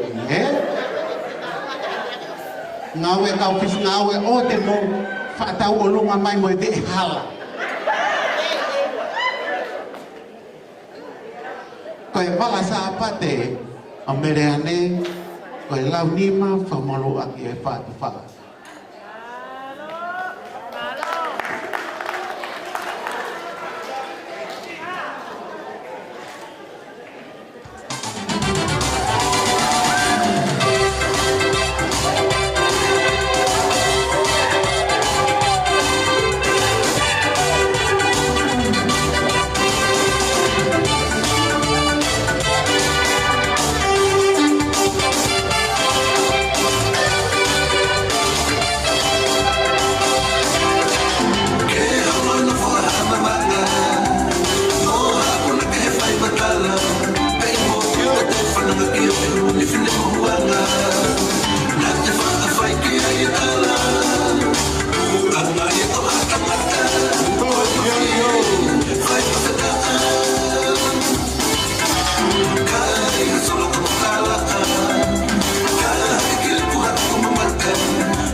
ainga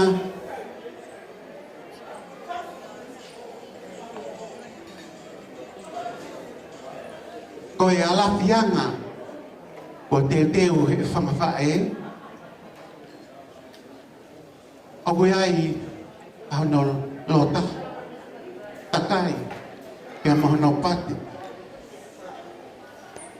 moi whala e hongo furu ko e tolu mo kumi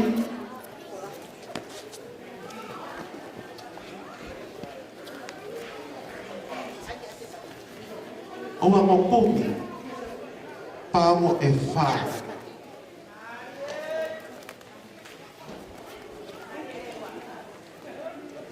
Pea mo e whalapiho, e nima. Oa mo kumi.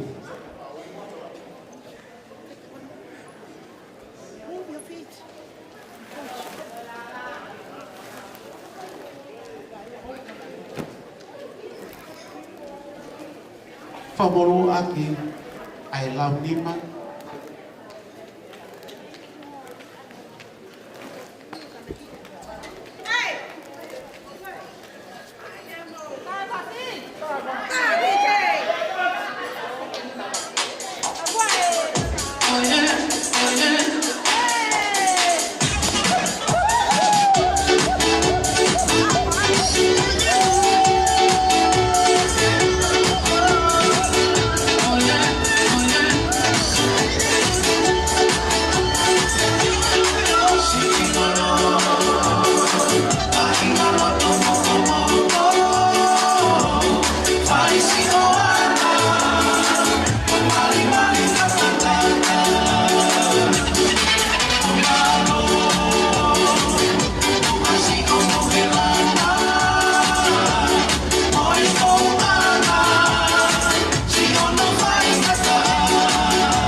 Go for the list, the label,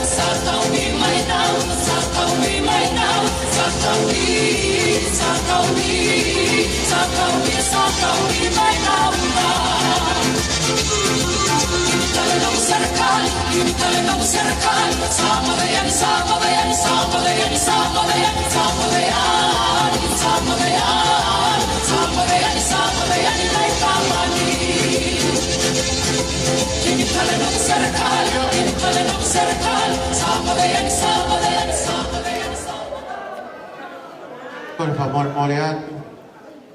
Na ko siya nga wa ko ikinatol ati kinawala pota.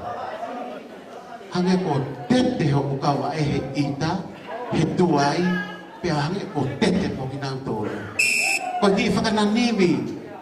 O foaki ko di pe mo no kato katoan. Kotoa ay balamari balakai bala sarapate mo yala fianga o mereane o kuloto fi mari pe ai fanga fa family kotoa ke foaki ya ama ai fa merece ni tai sei fanga mole atu kaya i atono no o fanga hau e ahone fanga fai to mo ke to tolo atu mo fanga mole ya koi kaya i hato onga kaya i hati me hai kai te fi ma di ya ko fai koi ko fai au ko ngata angai ai fai fa to ngi ai fanga fai ahon o atu be mo ke fe me at i hala i uta i peito ke ahon at ke te koi hoa mo fa na kaya aku no tu be mo ke foki mo ya ki at kaya aku no te ule atu ke to o mai pe mo aki imbe e ko os o singa mari au ke ahon aki alo tau hiena kaya ha o fa anga pe ave yai o te por favor more na abu ngani pote fiha e ko te lere o lunga ko fai pe ame ke tau fi ai ko no ngata angai e ko fai fa to ia i ahoni ia o fala hia to ka mo tolo ai family o samio masima pe he foki e family ko ia o mere ane to ai i o fa te ta mai mo ha pasi kai to o ai ki fa ka to na to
I'm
Paulo e te whakafoki mai o mea koe nei noto.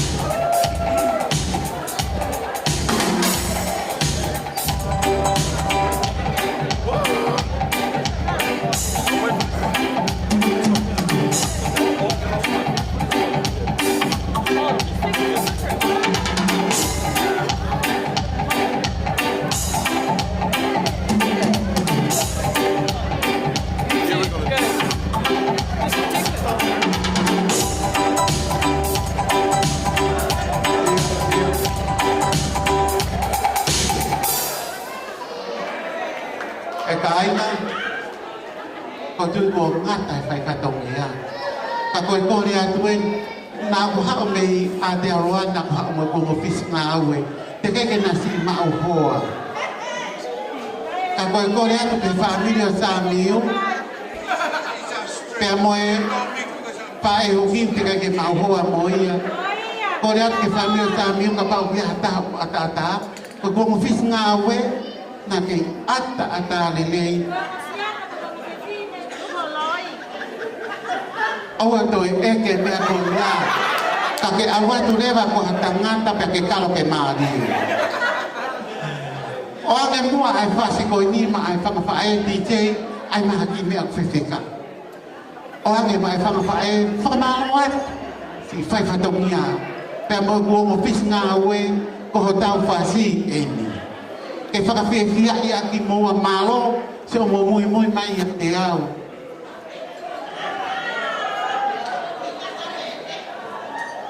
Koe o whisi ngā oe, pia ko hona mehi tanga tā. Ko whonua whoki, o pia i pe mehi tanga te white, pia pia i mo mehi tanga tā, ka o toko taha mā te pe o toko taha. O mai mua whasko ni, ama pa e mamore mo.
DJ kataki teu apau ko mau hana foi fasi ko pehe lanu mata hine hina aurere pake teu maya ke ave ake na programa ko no to hoba ki ai ko ro favore mori ke to ta ko ne amana ke ne fa ho kwat ai tau programa hoko tau turi pe o fata tau ke tai ni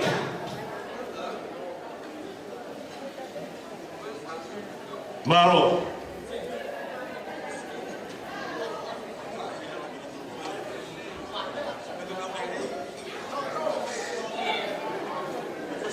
DJ, o ngā i whasi pe ke whakamao pōpō a kēni.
Mamalot, panahoi, mahamatapuri, siya mau ke tukutain. Mamalot ke kau takiloto, kau pisope, kau kristen, kau fata hai ho ako ini, kau maarali kau pavivia ya ka toa nga kuingai tauhen. Penga mari ako ini, o kutuku ya ke apati. Ihe bau nuka. DJ, kau ngai fasipe si lolo, kau ngai fasipe ke whakakakato atua keni. Mamalot.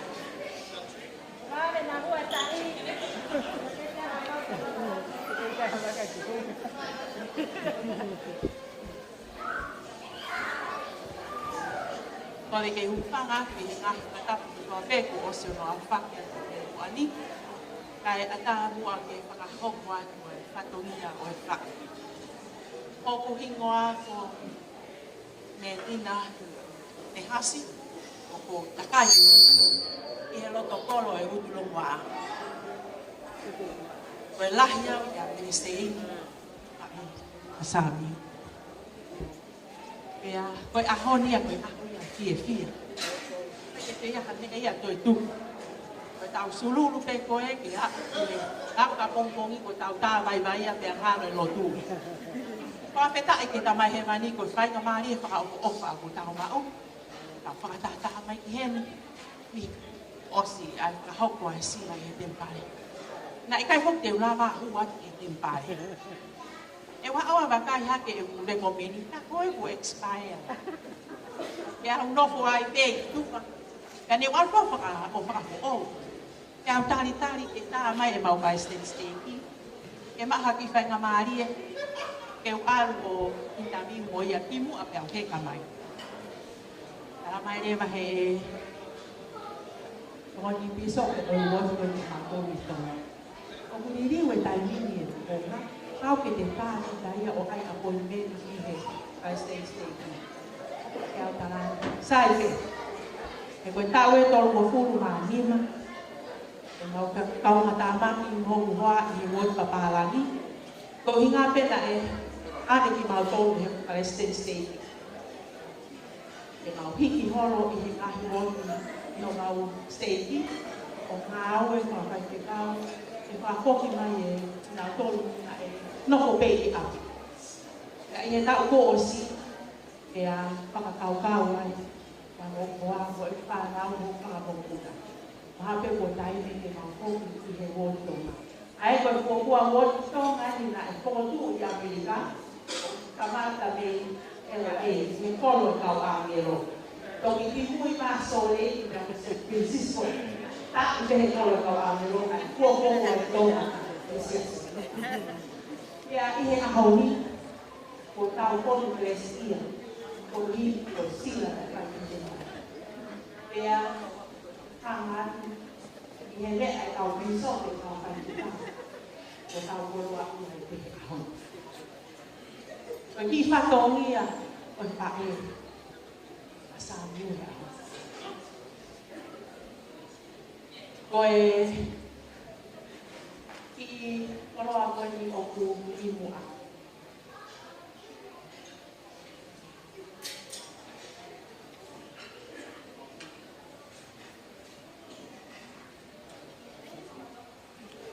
Toa.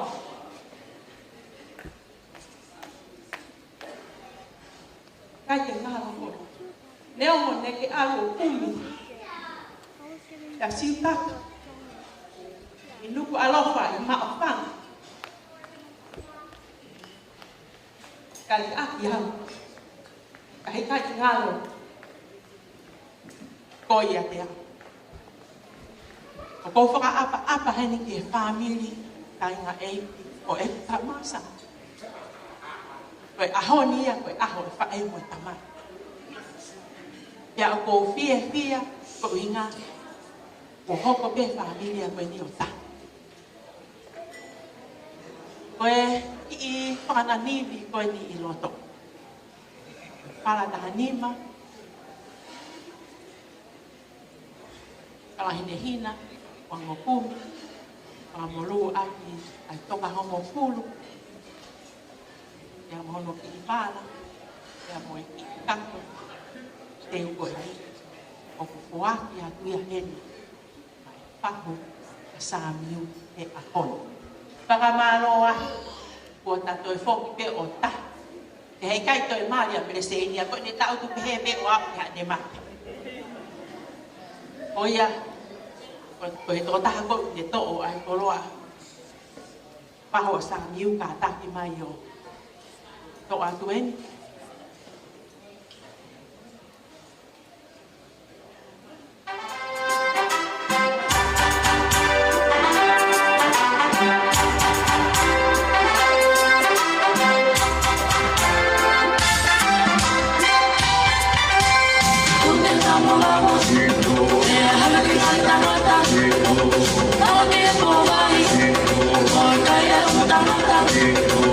Friendly and lonely,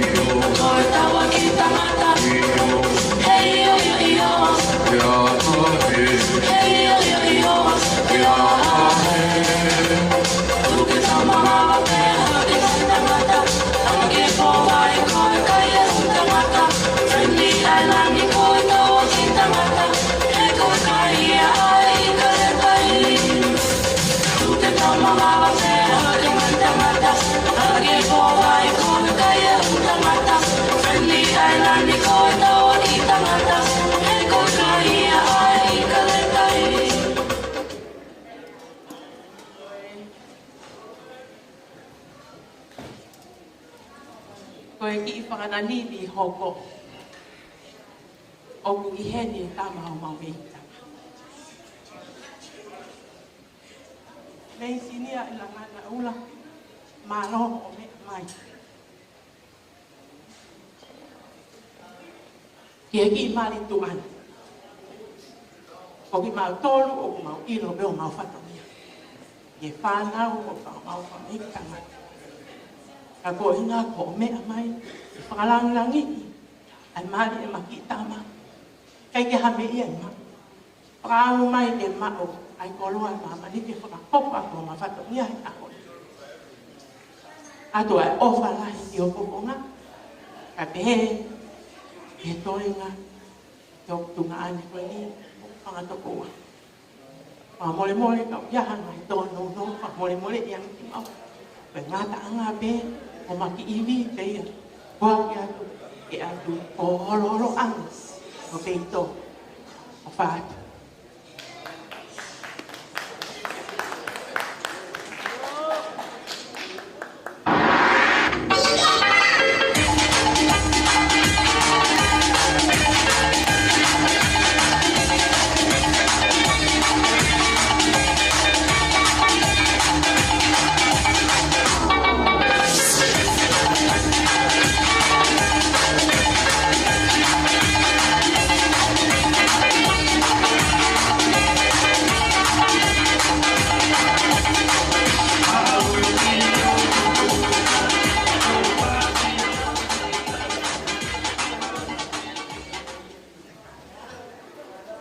Patongia whakaosi. Patongia ia o sa miu nono o whaanga. Hono wala mari. Whakapa ia ake toka hongo fu. Hono wala sa pate. Whakapa ia ake toka hongo fu. Hono wala kai ki tonga te wanoa a molu ani ai toka hongo fu te apuiai te amoi ki i mohena o sa amiu e whanatahanima pao whanatahanima whawhiu whangamolu ani ai whātuwa e mereane koe mau vai hakain e ke whatu ke e a upeni ke a hon te a ka pompong te mau ke vai hak. Koe ki koloa ko toa koe ni. Koe ofa pe a sami mo ene ki vai haka tāna ki a tuke ke te koe. Pea mo ene ofa. E a whakaheka tuai mo e ku ofa. Mo e whanga whae samiu. Wani whangatamai, wani whangawhae tangata. O whaa. Ia. Koe ki koloa kotoa koe ni. Waki pe ia, maa mereani. O hinga ke ilo e mereani. Koe mau o whaa katoa ai. E tuku atu pe ke whai te riha. Maa lo.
ata komore more mo to ngare tau fia ko aho ko ta pe ki ko le to koni ko ni ko me are fo we me me to polo ka pe ia me ta tau na tau ko le nai ko verifica ko ti e toru viva set i ata komore more ka pau ho ka ia ti fia I lo toni ti fia ki ka na a he to ata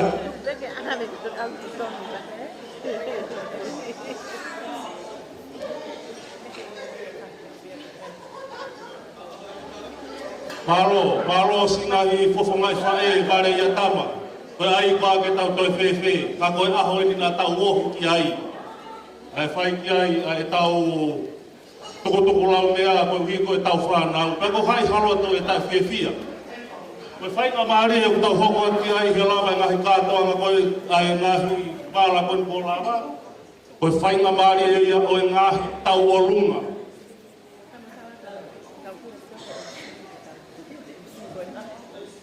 Ko whai ngā maari u tau hopa ti ai he tau polo kalama, tau turi pe ko hui ku wāde pe tai mi, pe tau whakaosi e tau polo kalama.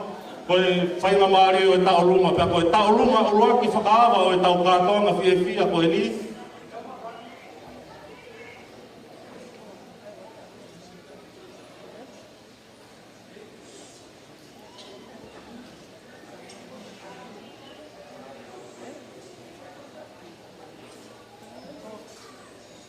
Tau lunga whakawa o tau kātoanga fia hai ahoni mo kātak whamore. Tau teo mai ki ai, ka teo mai ko mo tolu wana mo o mai ngai whasi, o mai te ti chei. He taimi, ko ui he ko alu ai tau taimi.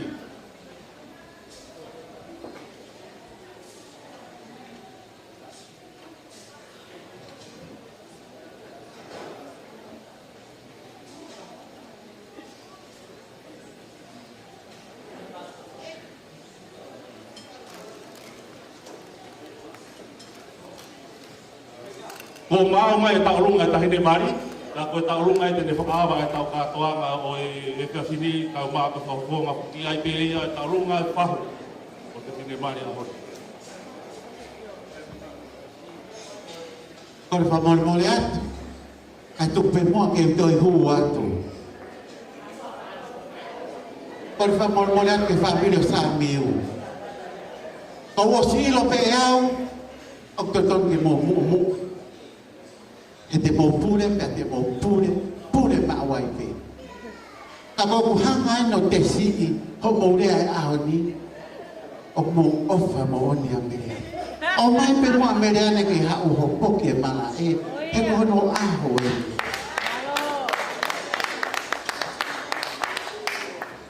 Kore wha morea, e he whakawhotunga e aho ni.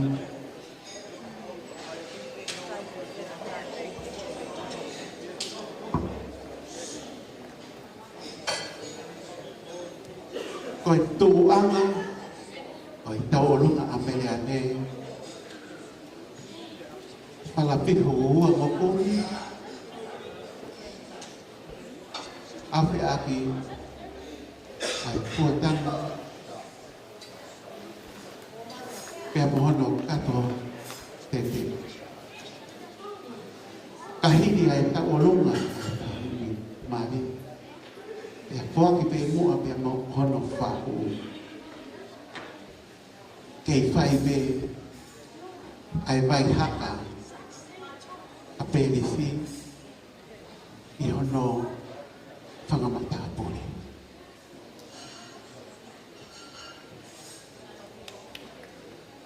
Mo lava mai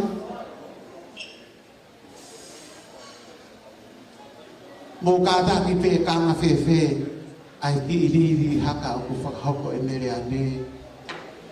Ai ke hoko mai ka te au. O koto e heri e haka mo tau oronga.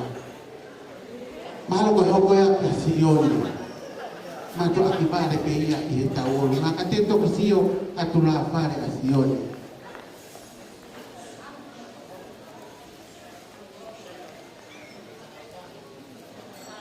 Whamore ai whahoko ia.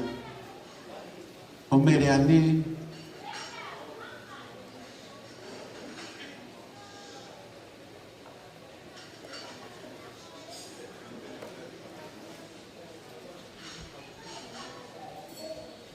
malo. Kali kita ini kita lagi versi atau apa?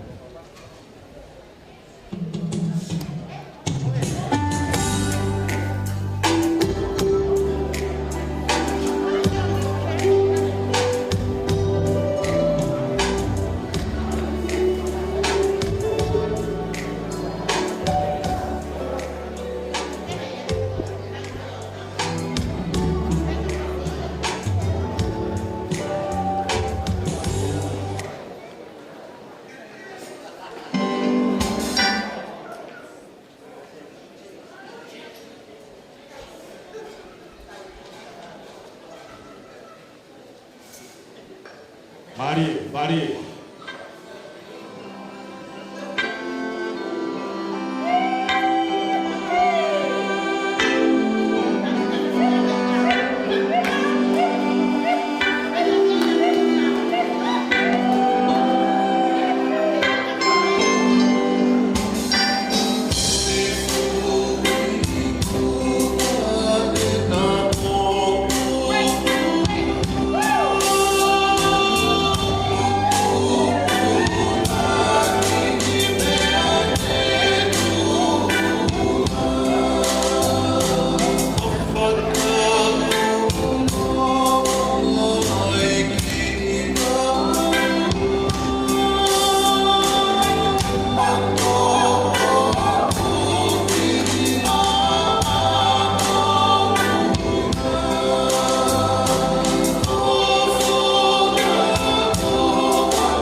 Whamaro ki he tahine aho, no whaka, ngahi tahoroma whamei, e whakahoro, e hau e ki ngā maha ki tā pōre mo tāuta ki roto tau he ki aha koe.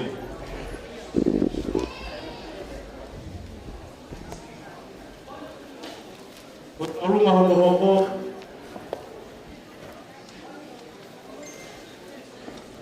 ko taurunga ia, ko hoko ia, he e whahua sā miu.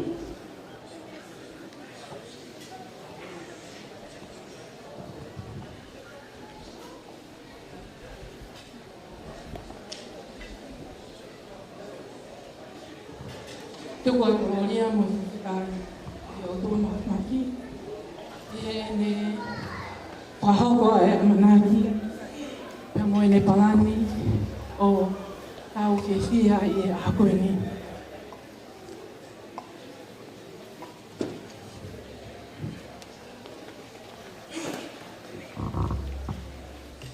Poke ai, painga maare koe ni. E o whaipe mua haki anak merie di family masih bakwen. Pemau fae tahaya hitofit. Ai fakatu fafinde. Oi kuya samiu na to tape. Na maulele mai ni motu mo mahone. O no foi no fanga. Pana hoko ai kuya samiu. O tamai ke te matoro, e he mahoma te ina te ako pautanu. Ne o kono ki whaitanga tae ka mausio pe ke ki whanau koe ni, o whangalanga manatu mau pe ke te matoro, ai fofonga o ki whaitanga ta koe ni, koe ki tamai o e ki, hei anga vai mo anga whaofa. Pea i he ahoni merseini. Oku i kei ke maware a peunga. Ke whakahat ke te koe me he takere ho mau mafu. Ai mau ofa. Ke homo ki whanau. Ange koe leana tau whanau ki ai. Ne o ko whai ai whiri ia. I ngai mai hala keke. Whawhetai ke he o tua, na me hanga o tongia o whatongia ke whato he mamo matao. Peo ko ke whiawhia mo ke mata he ahone. Ai fu o iwi mo e mafi o tua lahi. Ne whakahoko e ahoko e nipa ko e tau lotu ia mo e tau whiawhia. I he whakahoko e o tua e palani hau e ahoko e ni. Me se ini, pe ke hamea ia e mao. Koe tukuanga, koe masiva, koe ango ai kifa miri koe ni. Tae hai e te lawa ke fufu. A mau tuko lere mai e fie. O matakape mo koe. O ko whamalo atu. O ke tari ki mautolu. Pea ko hoki whanau. Kei puri e te mautolu ia a mereta. Koe ku i whakalalo noa. Whai piku ki whanau. Ne ango, o ko hoku whiriwhika o haki, e tamai e ki whakau koe ni, te o i o rei ki whanau. Ka i ahoi, o ofa ki tamai e ki whanau koe ni. Marongo e sei, ne hono si te toka ina ki mato, ne ango e ki liha o mau whai, kai ke, i ahoi me, e ki hana ma, e ki la lokau, o ko tuku i tau tokotonga. A pe mua, i au whariki atu. O ta fulalo vivo, ta fulalo lanakari, api. Ma fōa ki ta fōo, ke tau kagia, na motori, a ho o ngahi tō a tau. Kuki te ki, kuki tō a ke e wafe. A pe mua mere ke pau pe mua ho katu, kumia ki hata painu. E ke whakawhanonga a ke whanua koe.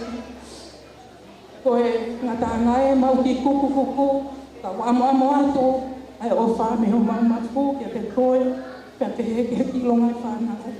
Koe te lea mālo. Pamaro atu, ui koe taolunga kone uta hamana kiai, ti chei ki taimi be mua, koe toi kore no o mai, mukata kwa more more pe, na pehe, koe tau o mai katoa mei eua ikai. Koe kore koe ni, koe kore whamamate, koe pehe, ka ikai, te nau whetu utaki ki kau polisi, koe uhi koe me arere koe ni, koe ngau ne poloka e nau ngā au he apini. T.A. tolu hiva set i. Tokanga na osi o me ria pa pehe, ka pau na uhi mo peo taha. DJ, mau pe pasi, taimi e.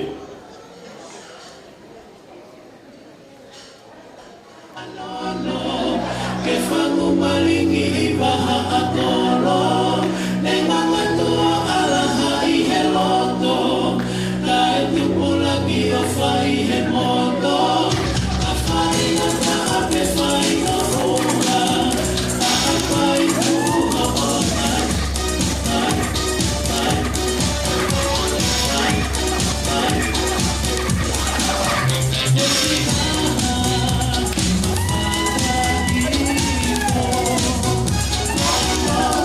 I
Hello. Te ko le pe ho fanga he whakatapu ko. O se whakatapu e te kamataanga o tātuangani. Ka tā moa au. Ke whai a fia. E hau sia e sāmiu pia mo meleane. E whau whamiri whau. I he aho ko e ni. Te au ko whakatulo watu ai. I hau eiki muhamatapu. Ko ki tālunga ko e ni. Ki tālunga fia pe. Melane, lau taimi kai mao. Pine hola folau masima. Kai kia ha mea. E mao. E koe masiva pe eni.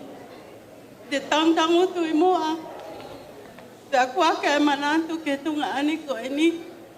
Le me ki hola folau pine hola. Pine. Tune mama watu. Gau mai bena whakapopongai. Tatu au. Mai mana tu ofa ki ho kui meleane.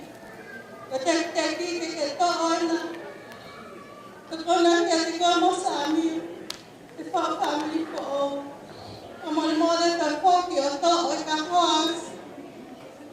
O merine sikri. Te plahi te ho kui a ko e kau. To ka kipa ki peto wa. Kamat aku mo ki api. Ko opa ka peto. Pas tama te mo ki pa miniti petolo ke ki talunga ku ki mo kuna. Malo opa.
Malo taulunga. I mo tolu kona kuia mo ngai taulunga mo kata ko unu mai pe toi pe tau ho ai taha minite taha tolu tai mini he ne tu ai wasi. Mo taulunga kone whano a ku toe e lava katoa pe i loto ki foi hoa ko ni ka pau te mo unu mai ke tau alu whakataha pepe a mo taimi. Ko kole ke hufanga he ngai whakatapu ko toa pe ko osa no whai. Kaya ata mo fine mo tu ako ini ke faho ko te fatongi atu ako ini ko kuiwa ko mele sinya ke lepo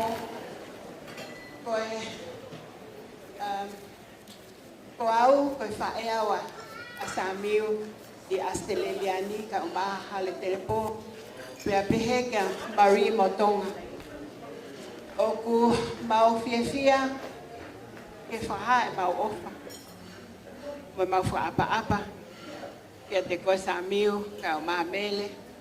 I he whiri fisi mo ane mo whahau koe aho ni. Koe ki talunga koe ni, koe ki talunga masiva pe. Ki mua ke whahau koe talunga, oku fie whahau koe te ki whatongia koe ni, oku i heni e pisope a sa miu, si lava mai me poane.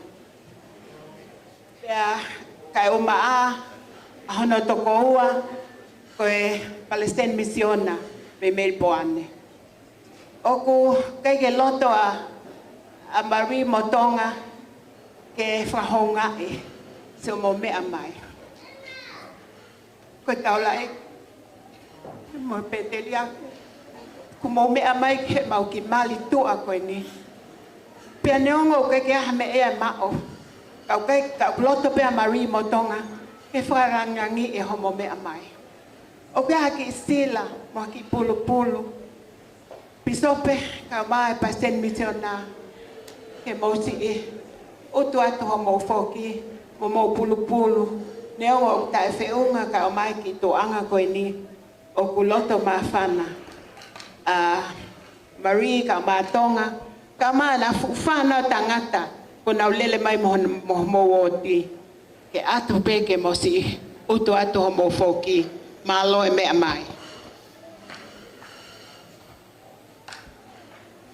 koe ki talunga koe ni koe ki talunga ia me ho mau family ka oma Marie Motonga koe na ki tahine no ne fai talunga pa koe ki tahine koe ni koe lose ia o lota whare tonga mo Marie. Pea neongo e ne uli ka koe lea hama motu koe uli pea whewhine ewa. O kuua e mau talunga koe talunga koe ni a kalo ko si langa mai whae a koe ui tō me tonga. O lota pe family i si fua ke te o kalo mas ene fae ma melese ini silama mai me tonga ke whakakato ako whatongia. Kata kwe melese ini o toa mai ki te ko kalo ko tola wafe le mangiao. Pea kata ki mua DJ o se talo e tupu a kalo te si talunga e. Ko foi kumpu pe taha i funga hi fo i ki whaka me ite ai e to whai lewa mau talunga koe ni moi. Kata whamalmole piche e tae mai funga hihifo e si talunga e a kalolaine.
Angahi tau lunga, koe uhi koe tau whaita. Tuange mua whainga maari o tahine tau lunga, tau ngawe aki e whameite atupe me he ke aua te tau hanga tapuni, i he e tau ova e tau whiawhia. Mahalo. Koe talunga koe ni, koe hoko at pe mau talunga. Koe i tahine o talunga, koe moko pune hok te hina, me he funga tangata. Pa koe whasi koe o talunga ai, koe whao ia hulhol mo ngā loa. Koe tangata e wā hulholo, kai whewhina ke saia whinau koe mau kuia. Pea koe mau talunga koe ni, koe tekteki, koe panga tahawhi, koe ofa ia mo tokoni ke whao whamiri fōu tua au whātu.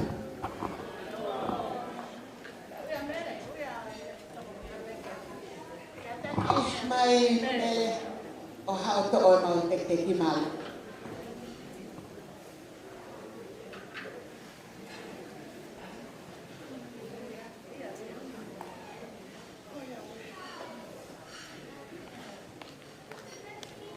I whakamari e tau taritari kata ki whamuremore whakahoko hange mahawhasi na tau runga ki e DJ.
Sope fonua pia me ipu Spain.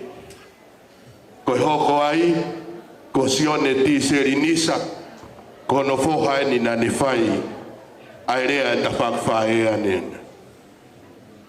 O kuheni pia mo fa na wa te vita siare nisa. Ka nga ka u he ahon. Ko mo tu ako ni fa ha he ahoni. Ko motua o te tupu ai ko sita hai. Nea mo motua ko moi moi ko ulu ave moi moi pia me he funga sia ko lahi ia he motua mo tupu ai o wai ki motua ulonga alo i loto seneni ko sami wela taufa pe ko matapa e te au o ulahi e le whae kasi e whae o kuikai lava mai ka kuheli ai pure lahi a materina ke whafofonga mea o kuikai aha mea e mau i he tua ngāwhi a whetua ko te peke e tahine taurua ko peke ta ko nion kakaki ka me me hame mua toko te teki na aunga i whetua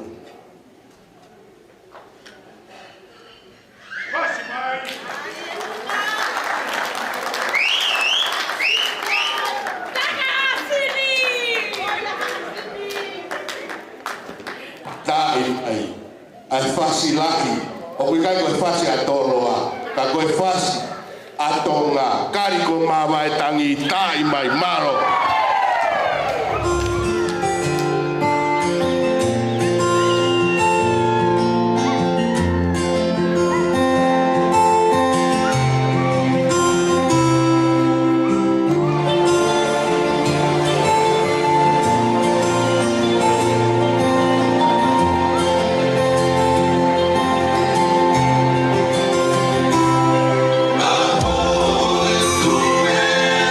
Ahoy,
Kole ke whakatulawa he kahitara whakapapa ka kape ko mawhakia tui he whaituuri.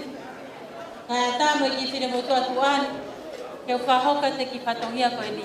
Pahalme nā mō whakatonga ngai mai nau heke lalo he pariki ke ilonga hoku tuunga. Koe ni te toi lea he maika ke toi ilonga I pe hoku whatongia. Te whakahoka te ki whine motu koe ni. Ko kuhingoa ko whakau fus o tukolo. O kou takai whala ki mango mono muka mo utunga ke wawa. Ka koe kuta mai. Koe whae tangata ia whae a Meleseini. Koe kui ia a Samiu. Koe uhinga e kuta utu he whaliki. O whetongia sales kau fus. Mo sione fot kau fus. Ke ilonga ho mautala he ahoni. E Samiu. O ke ilo pe koe pa ki kuia ko ni koe masiba taha ia. He whangatonga ane ho kui. Ka neonga ne masiba. Paka amelo toke mao mai ngai whetu ke whaia ko mau whatongia. O mau heni, vawe, taki mai tahine ta olunga.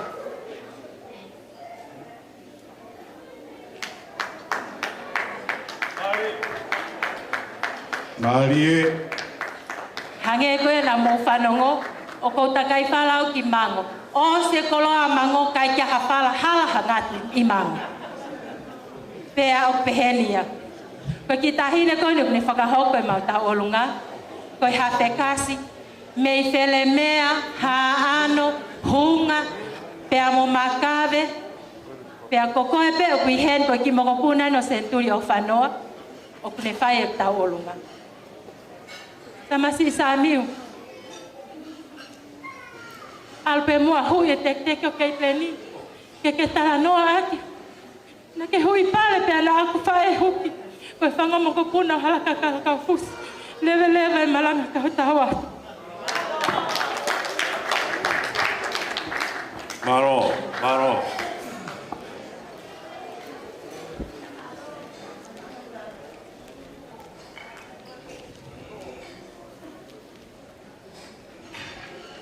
Samiu. Ya toa te me o tamakono na taki mai e taurunga. O whariki a ko afi mo mereane a mongo. Katai whakamori whakahau pe au ko malanga au. Oh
Ia whakahoha, a o kore whakamone koe tau karingi te pure i tau tōru.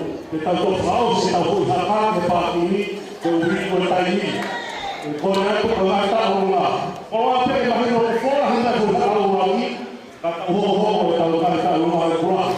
Maro, o koe ngai pere mono koe kiri kia.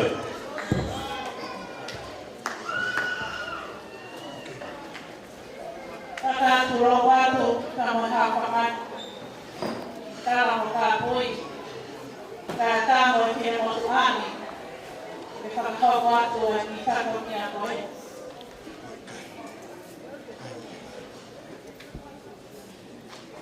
Aulele kame, o kalani musila.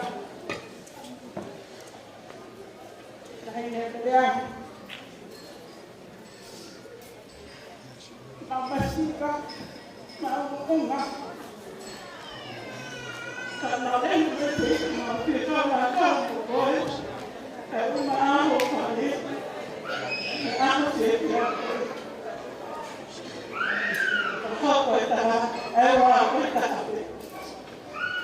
Kalau kita mau foto, sekarang saya akan berikan. Saya menyanyi.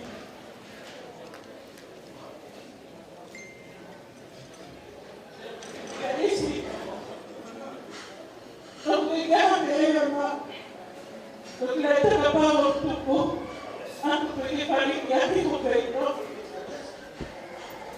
Kalau kita yang mau dengan goya, pergi koi itu toilet. Nah, aku juga pergi. Bertahu lah koi. Kalau pun ayah semua balik kerja. Kemana tu kue? Kita kemana lupa? Kita mau kemana sih? Mau raya? Raya? Kalau mau apa nak? Ya mau itu. Raya ni, mereka tu kue. Kue ni apa? Kalau kau dah berbeli, mereka kalau ada mereka tahu hari dan waktu itu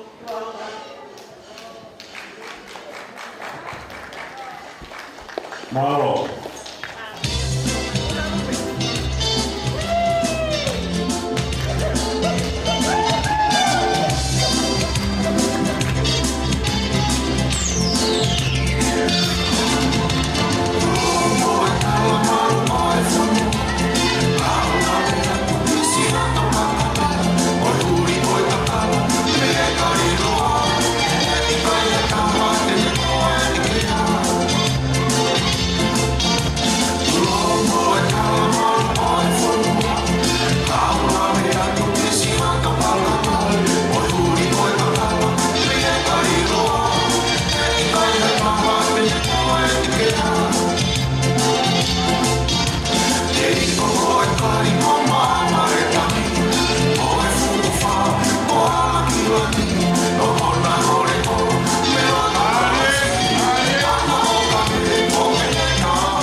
My name is Christine Tuletoa. I'm the eldest daughter of Onua here. And we come here, Mele, to represent this dance to you by my eldest daughter, Christelle. Mele, we don't have much in Mele, but what we have here is all together with our love and our heart as you begin this journey with your husband. Mele, if I can ask you to come and get the little points that we have around Christelle's neck to start your journey as a husband and wife.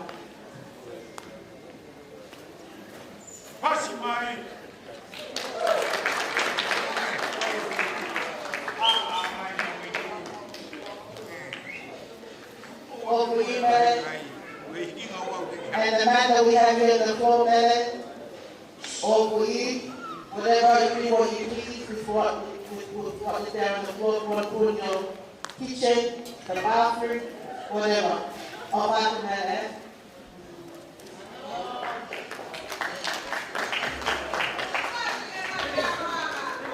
Simba Sunga.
pia ilo makoe pia bei hifo tomatak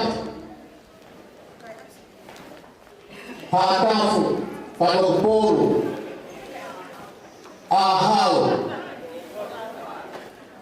tomatak bodoh pia bei tahu bodoh ape hapai bodoh ape kota tahu rumah sabi tumekuwa ni upatukuuni hiki famili la honi okuhoma kate matono wasitawana aefae reseini pamoja pefe kuruna kajambema obuilabe famili koni famili masiva reseini be adua to dikete ni kanitaulma ke falloa ni ofisa de algo kopia serial Bagi kalau kau tuku orang-orang yang tahu apa yang tahu faikat dunia informasi yang dibilang lokal kalau kau informasi lokal kalau tu bilang lokal bilang kita yang tuku mereka ini telah tahu yang mana família deve acontecer tudo com o sul. Quando eu correto, como corre, toame aqui. Daí eu acabo na casa família, eu correto dice. Eu vivi o ano mais fácil. Na forma de eu vai fácil lá. Aí mais fácil a mamani, é fácil de para o lugar. Kita tahu rumah berdoa, malu.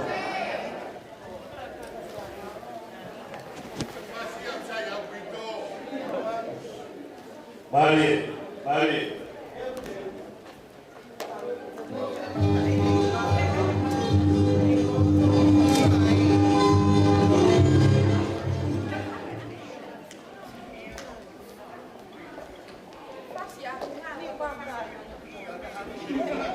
Pensei, foi fácil ontem que falou, foi fácil.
Mari.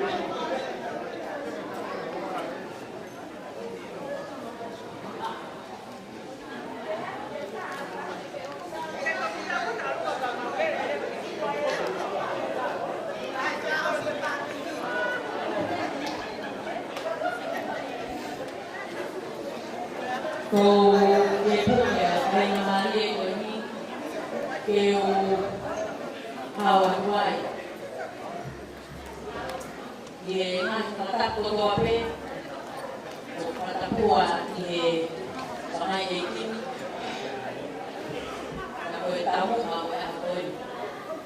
Kaya tamu a ma koe tine motu aturani ke whahoa ka ki whatongia koe ni. Di mua ke whahoa tō whatongia whahoa tuau.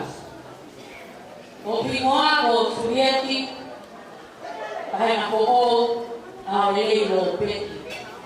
Tanai kala, la paha, haapai, tongkako.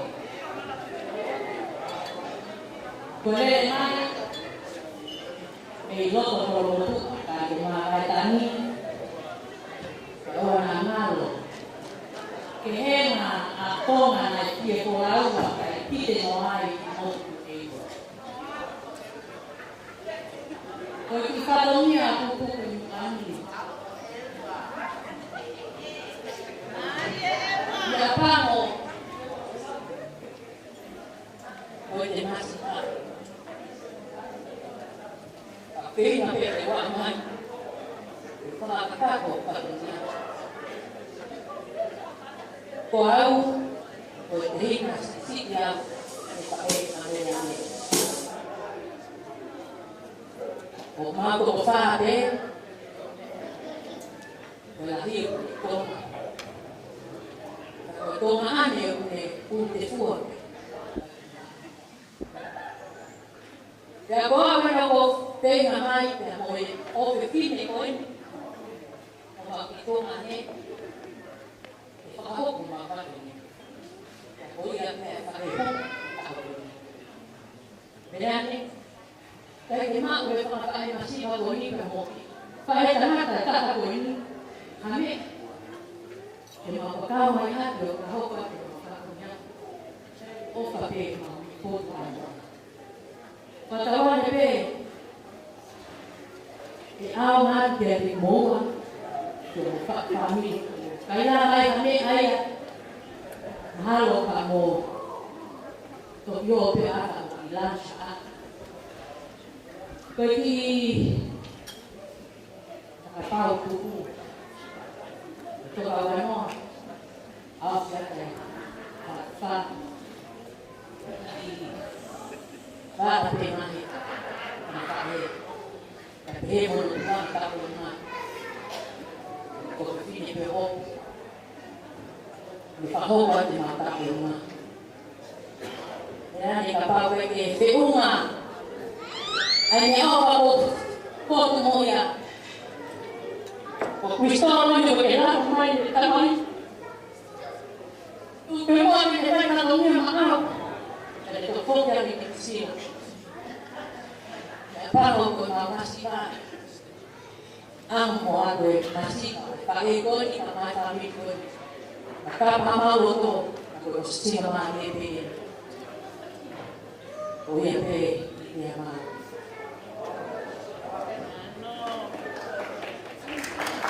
O kone ane ane ka taka mo moi. Ke ea te munga. Tō te teki o Elisabeti.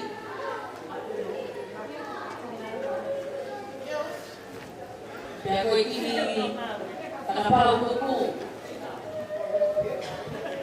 Whaka tu pēhea pa mai a pēhea ne. E ko pilo ko tau ko na ko ke o sosina mani ka te tai ko e aki sia. O ia pena. Malo. DJ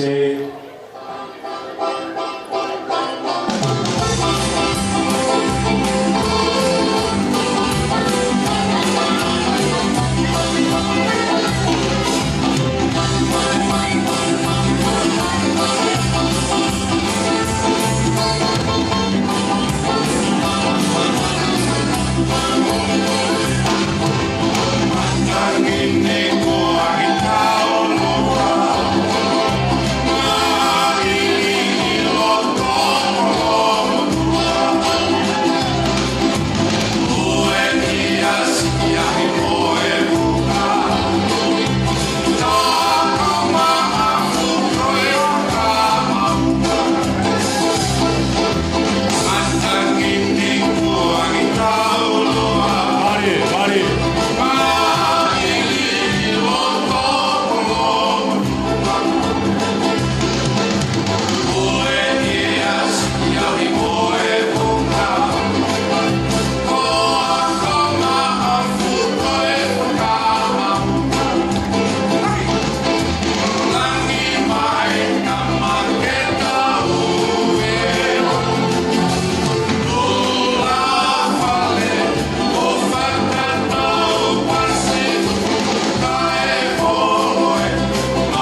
O le taulo fuku mai tamai taulo ngā ko pau peke lawa kotoa. Mo kata ka mole mole.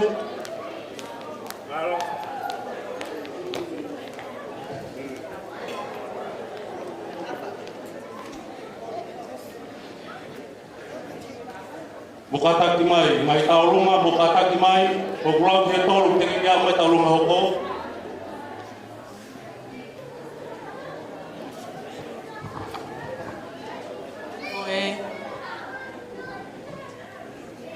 Kole peke ufanga te ngafatapu ka hoko atu ka tokia koe ni. Koe i tau olunga koe ni, koe tau olunga ia ai kui a Samiu.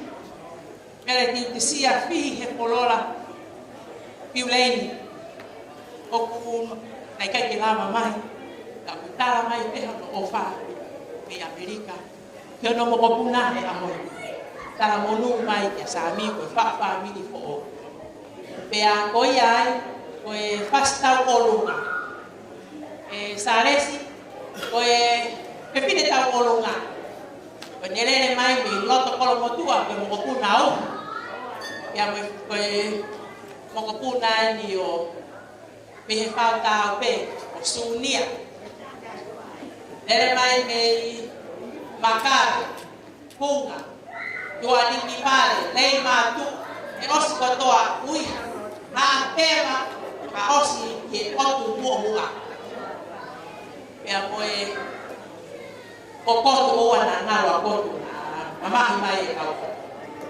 koi ai kita olunga koe ni. Samiu, whakapolao mai, e ho kui. Koe kita la peta. Ta au ngātu, whakapamini fo. Koe ai tangata tā me. Ha whahinga pasi pe, koe tamai ke lia me he lausi i me, whautao me, ha whahinga pasi pe ia o stonu pe no vai o nei kia. Malo.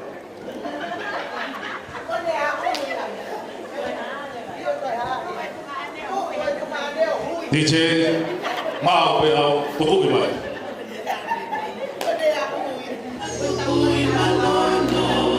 Que fango malingi maha akono e makato ala hai he loto ai pola ki o fai he moto a fai na na pe fai no fuga a fai tudo como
Mari taulunga,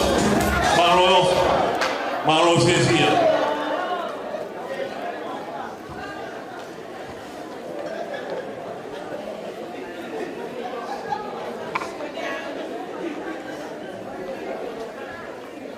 Ia kata pega e kahoba de taulunga ko ini. O tui ko e whakamari ni whaamiri ki wha taulunga ko e kau pe whakake ki te Samiu. O ngā ko e whine ko mea ne. Pea komaki whine pe mo hoa. Ai a ko takai whala ki utulonga a. Pea pehe ki fukua whanongo tala noa. Ka pehe ki loto whakapai haan. Mo tongo toa pe me whakakai haan no muka. Pehe ki where mea uiha.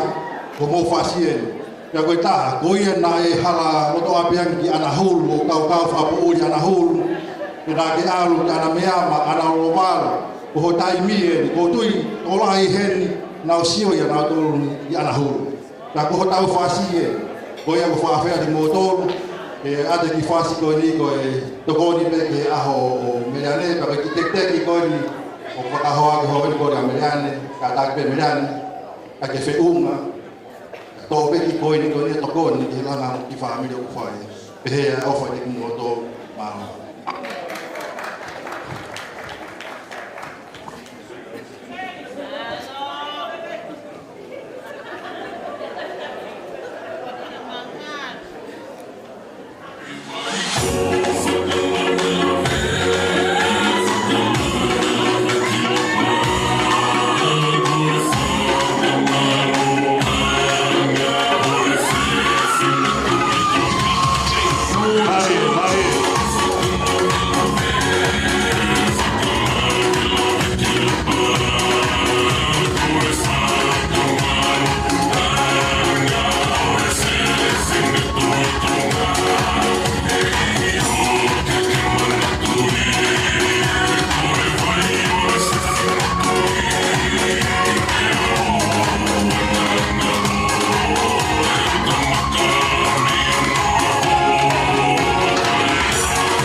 muy pono mai mo tau ki te o ma family mo I konga kai ngalot me me dikwan e fu ha ko o e fia fidi e fai no fo e hala po kava o ha o tala no ba mo bereani mo ne fanga tamai mahino te au ta ko e fa na tamai ni api ko ma pe mo lau me o kine kina me ha pai Amor pe falo lo kai ai kinikiti atu anga I ku na mo ofefine ko ni mahino ka te au e foki angia ki me dipwane ki te au ko ap ko mo pe mo lau mo ma tu ko taisa na mo la dia ku fa hema ka tu ma na fa lau to mo hipa e ku yai a mo ofefine ko la hi ko na fina fa re na fina ko la ta hai ko no ke masima ino ke masima ke mo te kiai ke ana fori o e fine eikia o sione na mo bisope o e whakatamai o mmereane o e sisia na finau o nanse ke lapia mahanga ka maluha pai ka le meki ko e whakata eikia e mo e tohon presentisiona ta koe kuteke fuha koe ni ke whenga ki he whare o e ki o e alpea kumi mai ho kofini. Whamaloa te se, e tau whanau, whamaloa pare, ka ngeu mau whewhia noa pene na mamea e fuha koe ni. E nā whakakaukau, monu ia ke whine, te te toa e loto a fuha koe ni. Te whirauraki koe mo pere ane, te au pehe, tau whakato monu ia pe. O ku wholau e tahine taurunga, ka o kore heli e o kuhua o whaanga, koe natura e whire mea koe kore whamore pe. Whamore pe mua mea haki. O ake sira, i te i whai whasiri se kote tau noa pe o kuiri tula pare. Koe ngā katape taimi, ka kore ake kau pere kwane na pēna tau whenga mai, mui wholau mai i whoha koe ni, o mea mai ko tau taimi e, maro. Malo beso.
i pe ko hola e whangate volo. Pakange ko whia ko nafo mei mui mi he o ala hao e whine whakarea mai ka te au ko familia hoku hoa. Ka ko wilo pea e au o ku eiti ki nā tolu. Whine ka tangata tupu ai o mari. Pamalo atu ai matara noa rei ke walato hu mo ia ke o hoa he ko sisio mai ia o ku ai hoku wanga o whai hei. Kamuhanga ripo tiange ke ua na ala ka te au o tā. Kainga, ai pe me aia ke happy, pe ai pe ke tau fia. Koi tōnga aku mauta e hua tuai i ahoni. Ako whakaamu pe ko ngā ke hanga o atu haki pui tu, he kuia e manatu, ki e mau whanga kui. Ko e mau kui, ai a koe tamai ia koe ai kui a mene ane. Koe whiwhine me loto kolomotu. Pe ko hake o ko loto ke uhanga o hake, he ko fie kolomotu pa. Koe whiwhine ko mele latai, kana e ui pe ko mele tea, he nai te tea o hangeha pālangi. O whakasio ka te au o kake hangeha papalangi, he ko hoko au ke whae o hangeha fisi. Koe whae, koe niua, ka koe ne tamai, koe motu a mei lau. O ia enu mousio mai ka te au ko hange ko o mei. Pea o alwhakataha pea moe mea. Koe tamolunga e whakahoko, whanga pae tangata, ai whae ko ia a mere ane. Whanga whae, mo ki nā tolu ko tō pe whamini pe a mei loto waikiki. O ko ui pe ai whunga whonua, koe maketi pe koe taramahu ia o nuku alofa. Pe hange ku te ngari nofo wao. Ka ihene pe he koe ahoni te uwhie kolo motu ke hange ko lau noa. Breane, si o hake ke he whanaki mata. Ko whie whamawha e tamata.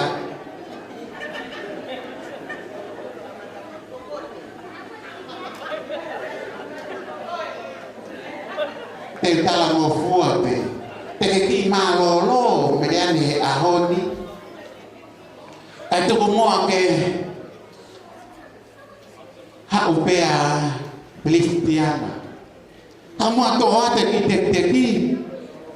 Pe kau ka kore atu anai pake o mai. To atu. Fai atau tala noa. Kristiana. Oku tokolahi o whangwhae tangata. Aku ai nihi punau mamao atu. Aku ai mai nihi. Oku nau ke mako e moui. Oku ke nau hen. Whai aki peha o tānoa. Ke hangai pe ki tu marie o whangwhae tangata neo e nā masipa. Kore ke titei. Tāmai pe hapas. Koe tahine tau olunga, koe o whewhine ia, koe whae tamata ameria.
Ki koe mea o toi o mange.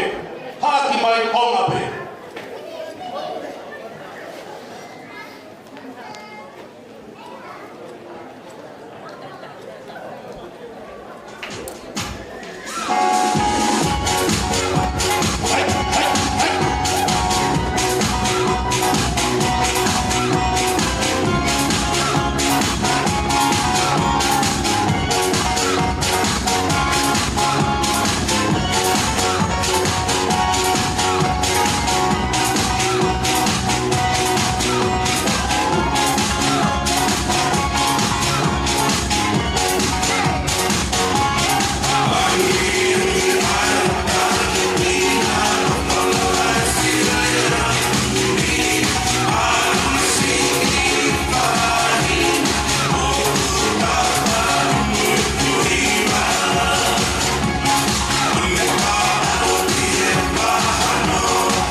First of all, I just want to thank my Heavenly Father for everything that He's blessed us with, especially preparation for this wedding.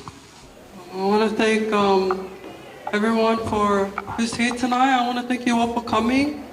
I want to thank Samuel's family, especially Samuel's mom, Melisani, and her kids, Noeli, Palakika, Moala, Laura, and Samuel, for every bit of love and support they have shown me and welcomed me to the family.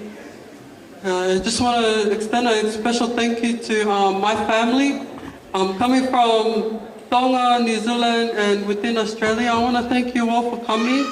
To my mom's auntie and uncle, Panua Nissa and the kids, Tini and Scott and the kids, Benny and the kids, Benny and Offa and the kids, Felicity Lahi from New Zealand and her grandson. I want to thank you guys for your endless support. Eleanor, I want to thank you and your family as well.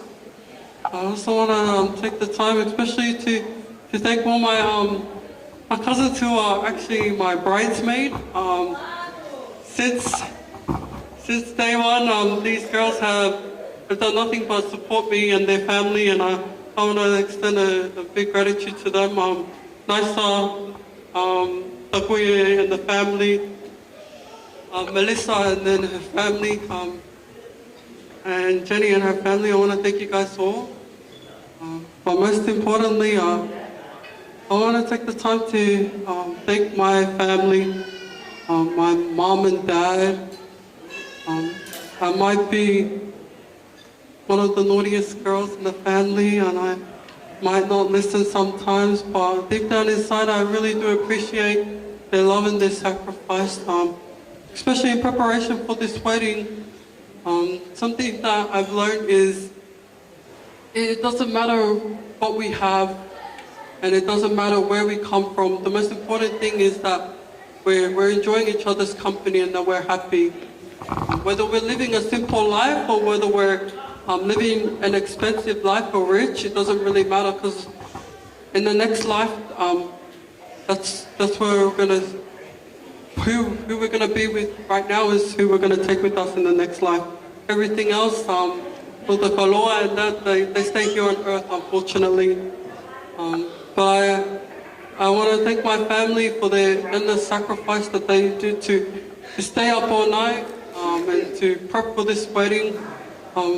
My auntie who came from New Zealand, Sulilahi, and her best friend. I want to thank you guys for coming. Thank you for bringing the girls, and I want to thank Sulilahi's husband as well, Yahani, who's not here.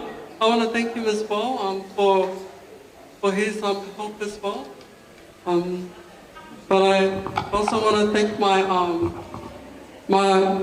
siblings, Alex, June, and the family, Julia, Isaac, who is not here, Sina, who is also not here, because they're serving a mission right now, so they couldn't be here today, and my younger sister, Salina. My siblings and I, we have a really strong bond, and every time when we're in need of something, we always turn to each other before we turn to anyone else, and that's including parents as well. And since the preparation, my brother came out and he said to me, don't focus on everything that's going on. The most important thing you should focus on is your ceiling. That's the most important thing, is the temple. And I truly testify that what my brother said is true. That's the most important thing. But I am still grateful for that. Anyone that I didn't mention, I do apologize, but I really am grateful for you guys for coming out and for coming all the way to show your love and support to Samuel and I and big day. I hope everyone have a great night, and I hope everyone travels home safely or wherever you are going. And yeah, I love you all so much.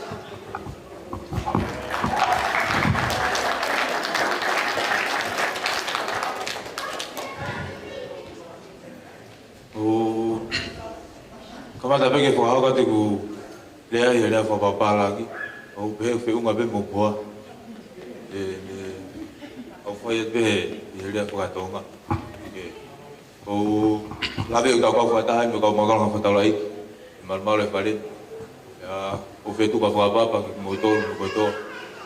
O ka fa ta e fa fini ko ka fe lau lau.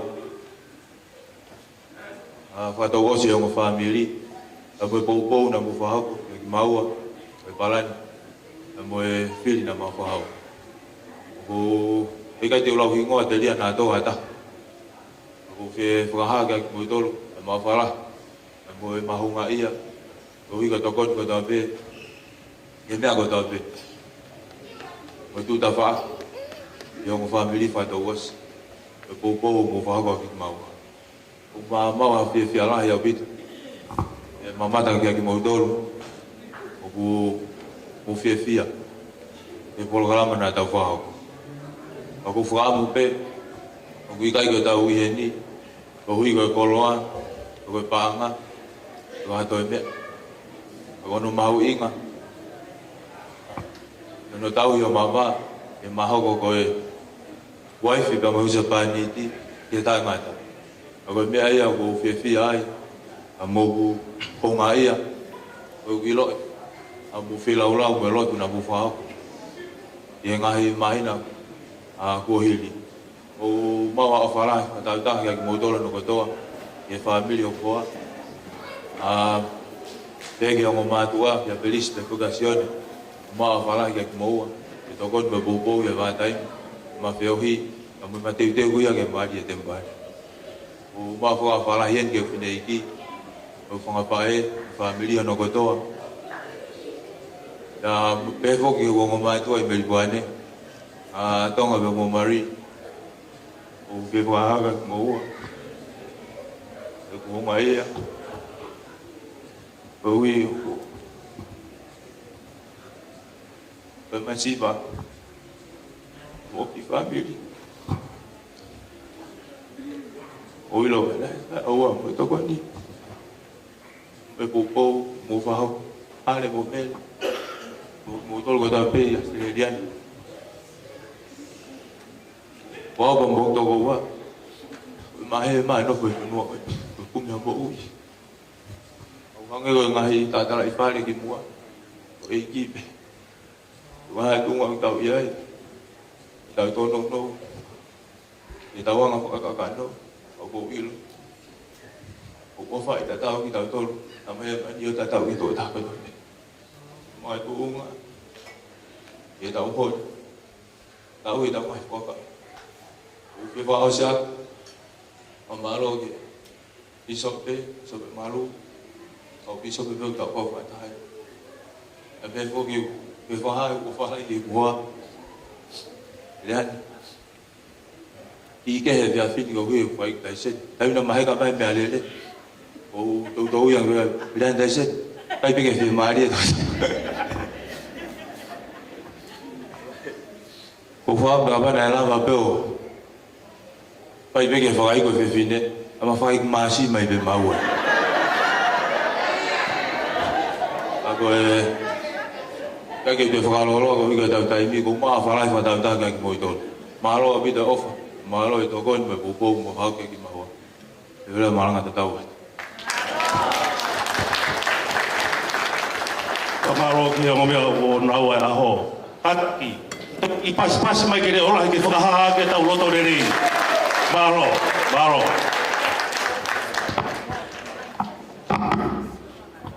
PJ i fo i fasi whaka osi peke whakahaha ke whiawhia whine mātua e hoa koe ni o ka hiri ko ia e whai a rea whakamaro rea ka osi ia e oange whenga maari e ki he pisope e ne whakakakato tau whatongia PJ foi fácil petaha.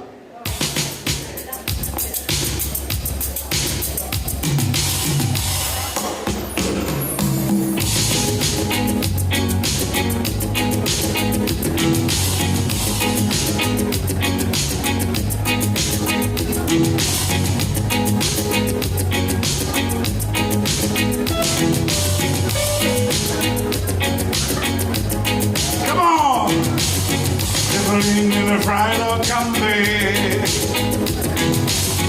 on a hippie trail full of something.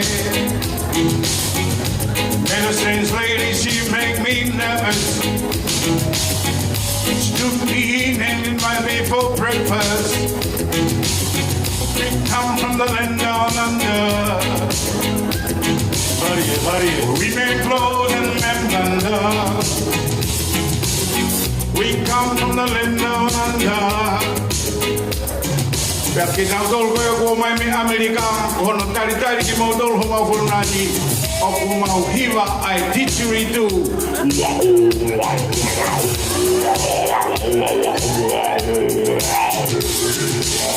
Welcome to Australia.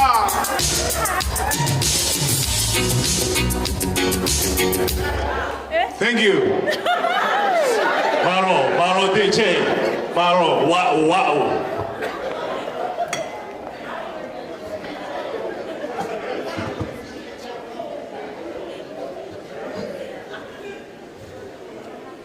Kore ki o hawa kai pehe, i he whiawhia, i he morumaro e whiawhia, o ku tae mamoto, rea te tautolo, i he hoa koeni.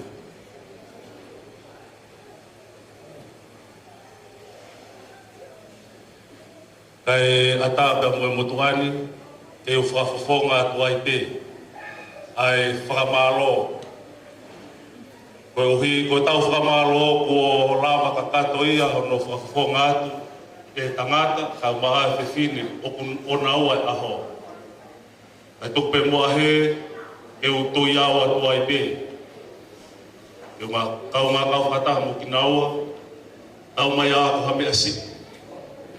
O tonga, o e te manga pe e ua, me i whanga ki havelu, me i havelu ki pahu, me i pahu ki maofanga, i me i tonga, i hihifo moho haki.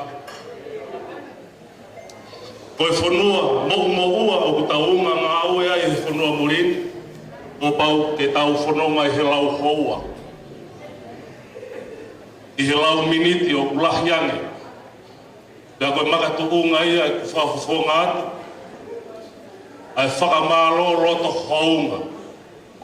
Me i he ongo whamiri i whato osi, koe kuhi ko tau taha pe he ahoni. I he kau Peteriaki, kau Palestini, kau Pisope, kau Whaiwhekau. Ki motolu ko toa pe ngahi maurakanga, kau Whineo, kau Meleksetek, kalaumu i Whinemui. Nā mō kau mai ke tau kau ngā whepopouaki i he tuku e tau talamonu ki a Sāmiu, kau Māmereane. Whatawange ki o tua mafi. Ke ne whakakakato, whakaau atu ai keresi ko ia nei whai ake hona whai tāpoi ki nā i he tempare he aho whakakoroa koen. Ke kau ngā sila whakamau a ki e ho tau loto e tau whiewhia. Ke kau ngā awe a ki e tau ngā he talamono mo e whakakakato e tau ngā he whakaamu. He kai te tau lawa mau a mamani. Ke whakahaa ki e tau mo ui, e whanonga o tau whaini. Ka koa kihi i mea ko tau malawa, e tau whakamaro ia, o e whaki iwi o tua mafi, ne whai maki tau toro, o tau mai kuna i hanga hi whatongia o hange e koia he aho whakoroa koeni. Toko mua ke o whawhonga toi pehea e whakamaro Sāmiu pe Momereane, o hange e koe ngahi whiewhia ko tau i kuna he aho koeni, mo ngahi rea poupou, mo ngahi talamonu, pe mo ngahi whepoupou aki, whakahiki hiki, aki tahatala hono tuunga, ene eiki, ene holoholo anga, ene tofunanga. Toko mua hei ke u whakaau atoa kai pe whakakakato koeni. O ko whakakato atoa kai whamalo koeni ka te kumoua, koe uhi, koe whiri, tau ataina ko mo whai, ke tā ke kina e Sihova, ai whanonga ko mo langa. E hoko ko a whare o ko kaukaua, pia malu, koe hōwhanganga ia o e tau mo ui. Tumua ke o atoa ke mau taramonu mo mau whamalo, ai ki irea nou nou, ai palofita ko hosea, hongo fulu, vesta hawa pehe. Whai ho moto ke tupu koe maa oni oni, koe langa ia whare ia Sihova. Whai ho moutu ke hoa moe o wha, koe mo ui o kuunga kakato, ki he eiki koe whare ia ku maalohi. Keri maa mou hapot fōu, kai oua ke whakauha maa oni oni a Sihova. Koe amanake whanonga ku mo whai, hange koe laua e hiwa, e toki vete e mate, e kumui mui a te koe. O ku pehea o atu, ai whakamalo mo e talamonu, ke whakakakato aki o tau whatongia ha aho koeni, ke a teki moua kai o maa ki mou tolu hono katoa pe. Tawange pe ke au aki homo lotoa, e whakamalo tua, e mo tua o whakahoa koeni. Ka whamore more, ka pau whewhe ala, e whawhotunga ko mau whai he aho koeni. Koe ātunga e se mau wako ngā aue, ke mau ako, ke mau tu o whakamakalohi. I he langa whamiri o ku mau whai, o pau ai pe ke mau ako lue. Ai tawange ke o tua mafi ke ne whakakakato ato.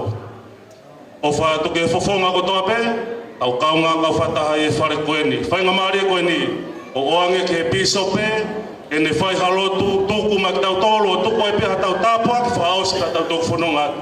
Peka hiri ko ia, tok tātai pe titse i hangai whasi, ke whaiaka tau pōpōra, me po ngai wheiloak, mua ngahi mea pe ti tau te hoka ki ai whatatau ki toenga miniti o toe, mālo.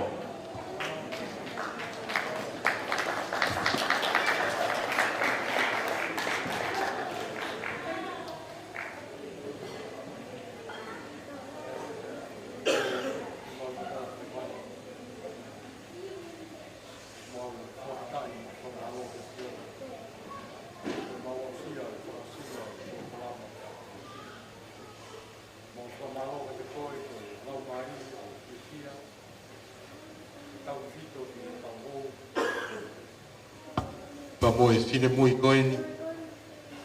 Kona whahoko ai oau koe o e mari e apa. O mau whawhitai mo whamalo kia Fiona. Koe ngahi tāpuaki. Koe mo ui ko ke whakainasi ake o namu. O mau korea ha tāpuaki. Kia te kinaua ki he tahau e namu. Mai tāpukina ki naua, ki lava ki namahi noi. Ano mahu inga o e aho koe. Mai tāpukina ke mua, ak mau tolu koe kāinga, pāmiri.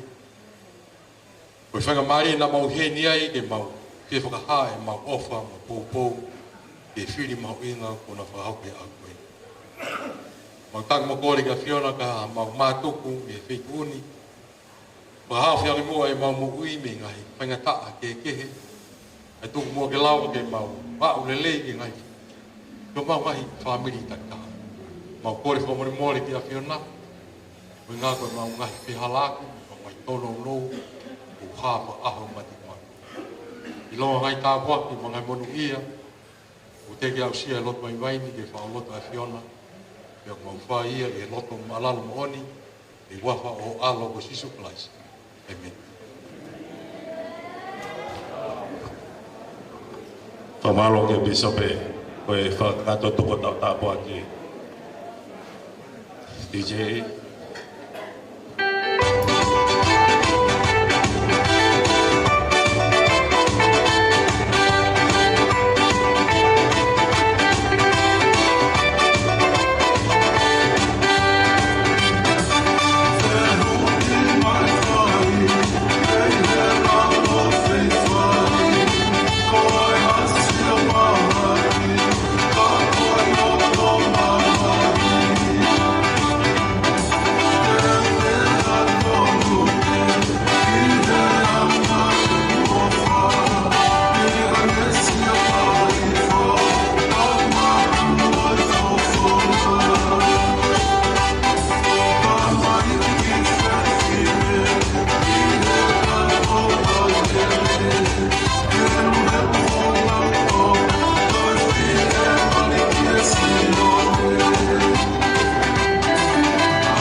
Saloma,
fancy pasties. If you just send them to me separately, no, I didn't want that. Hey, yo.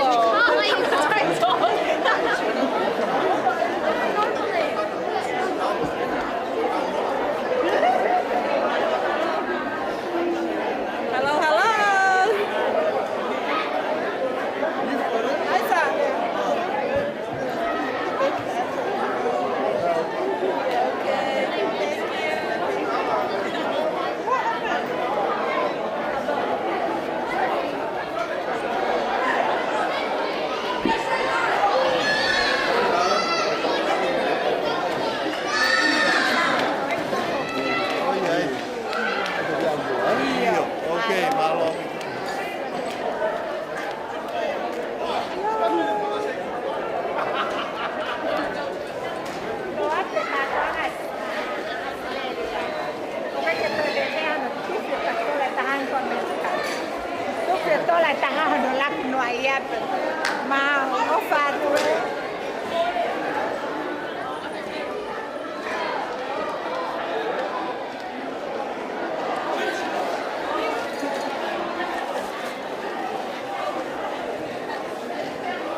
Hello, people.